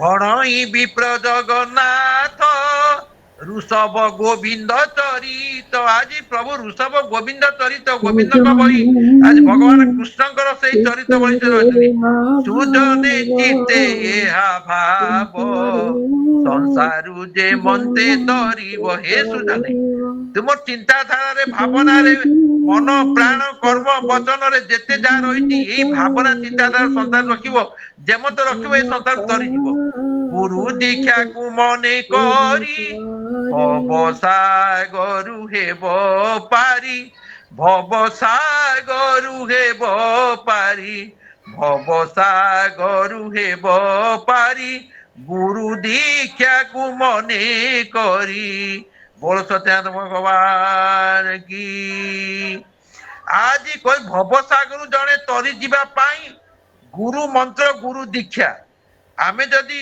ଗୁରୁ ହଉଛନ୍ତି ପାଞ୍ଚ କିଏ ଗୁରୁ ନୁହନ୍ତି ଟିକେ ଟିକେ ଖାଲି ଖାଲି କହୁଛି କଣ ନା ମନ୍ନାଥ ଶ୍ରୀ ଜଗନ୍ନାଥ ମଦଗୁରୁ ଶ୍ରୀ ଜଗତଗୁରୁ ମଦଗୁରୁ ଶ୍ରୀ ଜଗତଗୁରୁ ମଦାତ୍ମା ସର୍ବଭୂତାତ୍ମା ତସ୍ମୈ ଶ୍ରୀ ଗୁରବେ ନମଃ ଭଗବାନ କୃଷ୍ଣ ହଉଛନ୍ତି ଦେବକୀ ନନ୍ଦନ କୃଷ୍ଣ ଭଗବାନ ହଉଛନ୍ତି ସିଏ ହଉଛନ୍ତି ଜଗତଗୁରୁ କୃଷ୍ଣ ବନ୍ଦେ ଜଗତଗୁରୁ ତେଣୁ ରାମ ହଉଛନ୍ତି ସିଏ ବି ହଉଛନ୍ତି ଗୁରୁ ତେଣୁ ହନୁମାନ ହଉଛନ୍ତି ଶ୍ରୀ ଗୁରୁ ଚରଣ ସରୋଜର ନିଜ ମନ ମୁକୁରୁ ସୁଧାରି ବରନ ରଘୁବର ବିମଳ ଯଶ ଯୋଦାୟକୁ ଫଳ ଚାରି ତେଣୁ ସେ ବି ଭଗବାନ ଗୁରୁ ଭଗବାନ ଶଙ୍କର ବି ଗୁରୁ ଏ ପାଞ୍ଚ ଗୁରୁ ତେଣୁ ଯୋଉ ଆପଣ ମାନେ ଯାହାକୁ ଗୁରୁ କରନ୍ତୁ ବା କିମ୍ବା ଏ ପାଞ୍ଚ ଜଣଙ୍କର ଶରଣାପନ୍ନ ହୁଅନ୍ତୁ ତେଣୁ ଯାହାକୁ କରିବ ନା ଗୁରୁ ଦୀକ୍ଷାକୁ ମନେ କରି ଆପଣ ତାକୁ ଯାହାକୁ ଇଷ୍ଟ ବୋଲି ଭାବିଛନ୍ତି ତେଣୁ ତାଙ୍କୁ ଗୁରୁ ବୋଲି ଭାବି ଏ ଭବ ସଂସାର ଯଦି ଭବ ସଂସାରରୁ ବା ଭବ ସାଗରରୁ ତରିଯିବ ତେଣୁ ସେଇ ଭାବନା ଚିନ୍ତାଧାରା ଯଦି ସଦା ସର୍ବଦା ଆମ ମାନଙ୍କ ରହିବ ଆମେ ଭବ ସଂସାରରୁ ତରିଯିବା ତେଣୁ ଇତି ଶ୍ରୀମଦ୍ ଭାଗବତ ମହାପୁରାଣେ ପାରମହଂସ୍ୟା ସହିତ ପଞ୍ଚମ ସ୍କନ୍ଧେ ଋଷଭ ଦେବାନୁ ଚରିତଂ ନାମ ପଞ୍ଚମୋଧ୍ୟାୟ ଭୀମସ୍ୟାପି ରଣଭଙ୍ଗ ମୁନିରପି ମତି ଭ୍ରମ ଯଦି ଶୁଦ୍ଧମ ଅଶୁଦ୍ଧମ ବା ମମ ଦୋଷ ନ ବିଦ୍ୟତେ ଓಂ ସ୍ୱସ୍ତି ପ୍ରଦାଭ୍ୟ ପରିପାଳୟନ୍ତୁ ନ୍ୟାୟେନ ମାର୍ଗେଣ ମହି ମହିଷା ଗୋ ବ୍ରାହ୍ମଣେଭ୍ୟୋ ଶୁଭମସ୍ତୁ ନିତ୍ୟଂ ଲୋକା ସମସ୍ତା ସୁଖିନ ଭବନ୍ତୁ ସର୍ବେ ଭବନ୍ତୁ ସୁଖିନ ସର୍ବେ ସନ୍ତୁ ନିରାମୟା ସର୍ବେ ଭଦ୍ରାଣି ପଶ୍ୟନ୍ତୁ ମା କଶ୍ଚିତ୍ ଦୁଃଖ ଭାଗ ଭବେ ଓಂ ଶାନ୍ତି ଶାନ୍ତି ଶାନ୍ତି ସମସ୍ତଙ୍କୁ ପ୍ରଣାମ ଯଦି ଅଦିନ କିଛି ଭୁଲ ଥିବ ଅକ୍ଷମ ଟିକେ କ୍ଷମା କରିଦେବ ଏତିକି ସମସ୍ତଙ୍କ ପାଖରେ ନିବେଦନ ଜୟ ଶ୍ରୀରାମ ଏଇଟା ଟିକେ ଆଗକୁ ପଢି ସାରିକି ଆସିଲା ପରେ ଟିକେ କାହିଁକି ମାନସିକତା ବିଚଳିତ ହେଇଯାଉଛି ତେଣୁ ଅନ୍ନଦାତା ହଠାତ୍ ମନେ ପଡୁନି ଯୋଉମାନେ ଅନ୍ନଦାନ କରନ୍ତି ଏବଂ ସହସ୍ରାଦି ଚନ୍ଦ୍ର ଯୋଉମାନେ ଦେଖନ୍ତି ଏବଂ ହଜାରେ ଚନ୍ଦ୍ର ଯେ ଦେଖିଛ ତାଙ୍କର ବୟସ 84 ବର୍ଷ ହେଇଯାଇଛି ଆପଣ ହିସାବ କରି ଦେଖନ୍ତୁ ଯିଏ ହଜାରେ ଚନ୍ଦ୍ର ଦେଖିছে ତାଙ୍କ ବୟସ 84 ବର୍ଷ ହେଇଯାଇଥିବ ଏବଂ ବ୍ରାହ୍ମଣ ମାନେ ଯିଏ ସକାଳେ ଯିଏ ତ୍ରିସନ୍ଧ୍ୟା କରନ୍ତି ଯୋଉମାନେ ସକାଳେ ଗାଧେଇକି ଇଏ କରନ୍ତି ଏବଂ ଯୋଉମାନେ ତାଙ୍କୁ ହୋମ କରନ୍ତି ଗାଧୁଆବେଳେ ଗାଧେଇକି ଇଏ କରନ୍ତି ଏବଂ ସନ୍ଧ୍ୟାବେଳେ ଗାଧେଇକି କରନ୍ତି ତ୍ରିସନ୍ଧ୍ୟା କରୁଥିବା ବ୍ରାହ୍ମଣ ଏବଂ ମାସେ ଉପବାସୀ ଯିଏ ବର୍ଷକରେ 1 ମାସ ଉପାସ 12 ମାସରେ ଏକାଦଶୀ 12 ଦିନ 24 ଷଡ଼ ଜୟନ୍ତୀ ଇଏ ଏରା ମାସେ ଉପବାସୀ ଧର୍ମ ସତୀ ସତୀ ସତୀ ନାରୀ ମମ ପୂଜନୀୟ ଏଇ 6 ଜଣ ହଉଛନ୍ତି ମୋର ପୂଜନୀୟ अग्निहोत्री वेदांतवचंद्र सहस्रदर्शी मासोपवासी च प्रतिव्रता च सजीव लोके मम भावयन्ति जो प्रतिव्रता शब्द अच्छी रंते तापे हवे चंद्रे ज्योत्रे सरस्वती इदा अतिथा सरस्वती सरस्वती ये माने 10टा गुण रे गले प्रतिव्रता नायिका हब मिष्टान्न दाता बोले जे मिष्टान्न दिए ता नुह जोठी मन शुद्धि थाए जोठी ज्ञान शुद्धि थाए जोठी विचार शुद्धि थाए जोठी विवेक शुद्धि कम विचार शुद्धि थाए ଆଉ ଗୋଟେ ଆଚାର ଶୁଦ୍ଧି ଥାଏ। ଆଚାରବାନ ହବାକୁ ହେଲେ ଚାରୋଟି ଜିନିଷ ଦରକାର। ସେଥିପାଇଁ ରାମ ହଉଛନ୍ତି 9ଟା ରତ୍ନର ଅଧିକାରୀ। ଆଚାର ବିନୟ ବିଦ୍ୟା ପ୍ରତିଷ୍ଠା ତୀର୍ଥ ଦର୍ଶନ ସାଧୁ ସେବା ଗୁରୁ ଭକ୍ତି ଦୟା କ୍ଷମା ତଥୈବ ଚ। 9ଟା ଆଚାରରେ ହଉଛନ୍ତି ପ୍ରଭୁ ମାଲିକ। ଆଉ ସେଇ ଏ ଯୋଉ 6 ଜଣଙ୍କ ଭିତରେ ଇଏ 6 ଜଣଙ୍କ ନାଁକୁ ଭଗବାନ ଜପ କରନ୍ତି।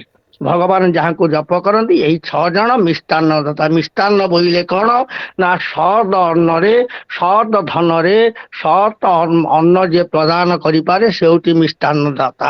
ଆଉ ଫେରେ ଅନ୍ନ କଣ? ସିଏ ହଉଛି ଆତ୍ମାର ଅନ୍ନ। ଇଏ ହଉଛି ଆତ୍ମାର ଅନ୍ନ ହଉଛି କଣ ନା ମନୁଷ୍ୟର ଅନ୍ନ। ଦେବତା ମାନଙ୍କୁ ଆମେ ଯୋଉ ଅନ୍ନ ଦଉଛେ ଫେରି ପାଉଛେ। ଆମେ ମନୁଷ୍ୟର ଇତ୍ୟାଦି ସମସ୍ତେ ଖାଉଛନ୍ତି। ବିହଷ୍ଟମେ ଜବାଷ୍ଟମେ ମାସାଷ୍ଟମେ ତିଳାଷ୍ଟମେ ଖଲ୍ୱାଷ୍ଟମେ ପିୟଙ୍ଗବଷ୍ଟମେ ଅଣବଷ୍ଟମେ ବିରି ମୁଗ ଚାଉଳ ଗହମ ଇତ୍ୟାଦି। ଇଏ ହଉଛି ଆମର ଶସ୍ୟ ରୂପକ ଅନ୍ନ। ଏବଂ ପଶୁ ମାନଙ୍କର ଅନ୍ନ ହଉଛି କଣ ମା କ୍ଷୀର। ଏବଂ ଦେବତା ମାନଙ୍କର ହଉଛି 10 ପୌର୍ଣ୍ଣମାସୀ ଯଜ୍ଞ ଯୋଉଟା ସ୍ୱାହା ସୌଧାକାର ବିବର୍ଜିତାନି ପିତୃମାନଙ୍କର ସୌଧା ରୂପକ ଅନ୍ନ। ଏବଂ ଦେବତା ମାନଙ୍କର ହଉଛି ସ୍ୱାହା ରୂପକ ଅନ୍ନ ଯୋଉଟା ହବିରି ଭାବ। ଏବଂ ଆତ୍ମାର ହଉଛି ମନ ବୁଦ୍ଧି ପ୍ରାଣ। ଆଜ୍ଞା ସମୟ ହେଇଗଲାଣି ଏତିକି କହୁଛି। ଆଉ ସାରଙ୍କର ମନେ ପଡ଼ିଲାନି ଆଉ ଗୋଟେ କଥା। ଯେ ଯେଡ଼େ ଦାମ୍ଭିକ ତା ତେଜ ମୋତେ ଅଛଇ ଜଣା। ଫୁଲ ଧନୁ ଆଗେ ପଡ଼ିଲେ ବୁଦ୍ଧି ହୁଅଇ ବଣା। କୁମାର ଏଟା ଚନ୍ଦ୍ରଭାଗାରେ ଅଛି। କୁମାର ସମ୍ଭବରେ କେତେ କେତେ ସ୍ୱର ମାରନ୍ତି। 4ର୍ଥ ସର୍ଗରେ ଏହାର ବର୍ଣ୍ଣନା ଅଛି। ଆଉ ଦୁର୍ଗମ ତାପରେ ଆଉ ଗୋଟେ କଥା। ଜୟ ଜଗନ୍ନାଥ। ହଉ ରହୁଛି ଆଜ୍ଞା। ଜୟ ଜଗନ୍ନାଥ। କୁହନ୍ତୁ।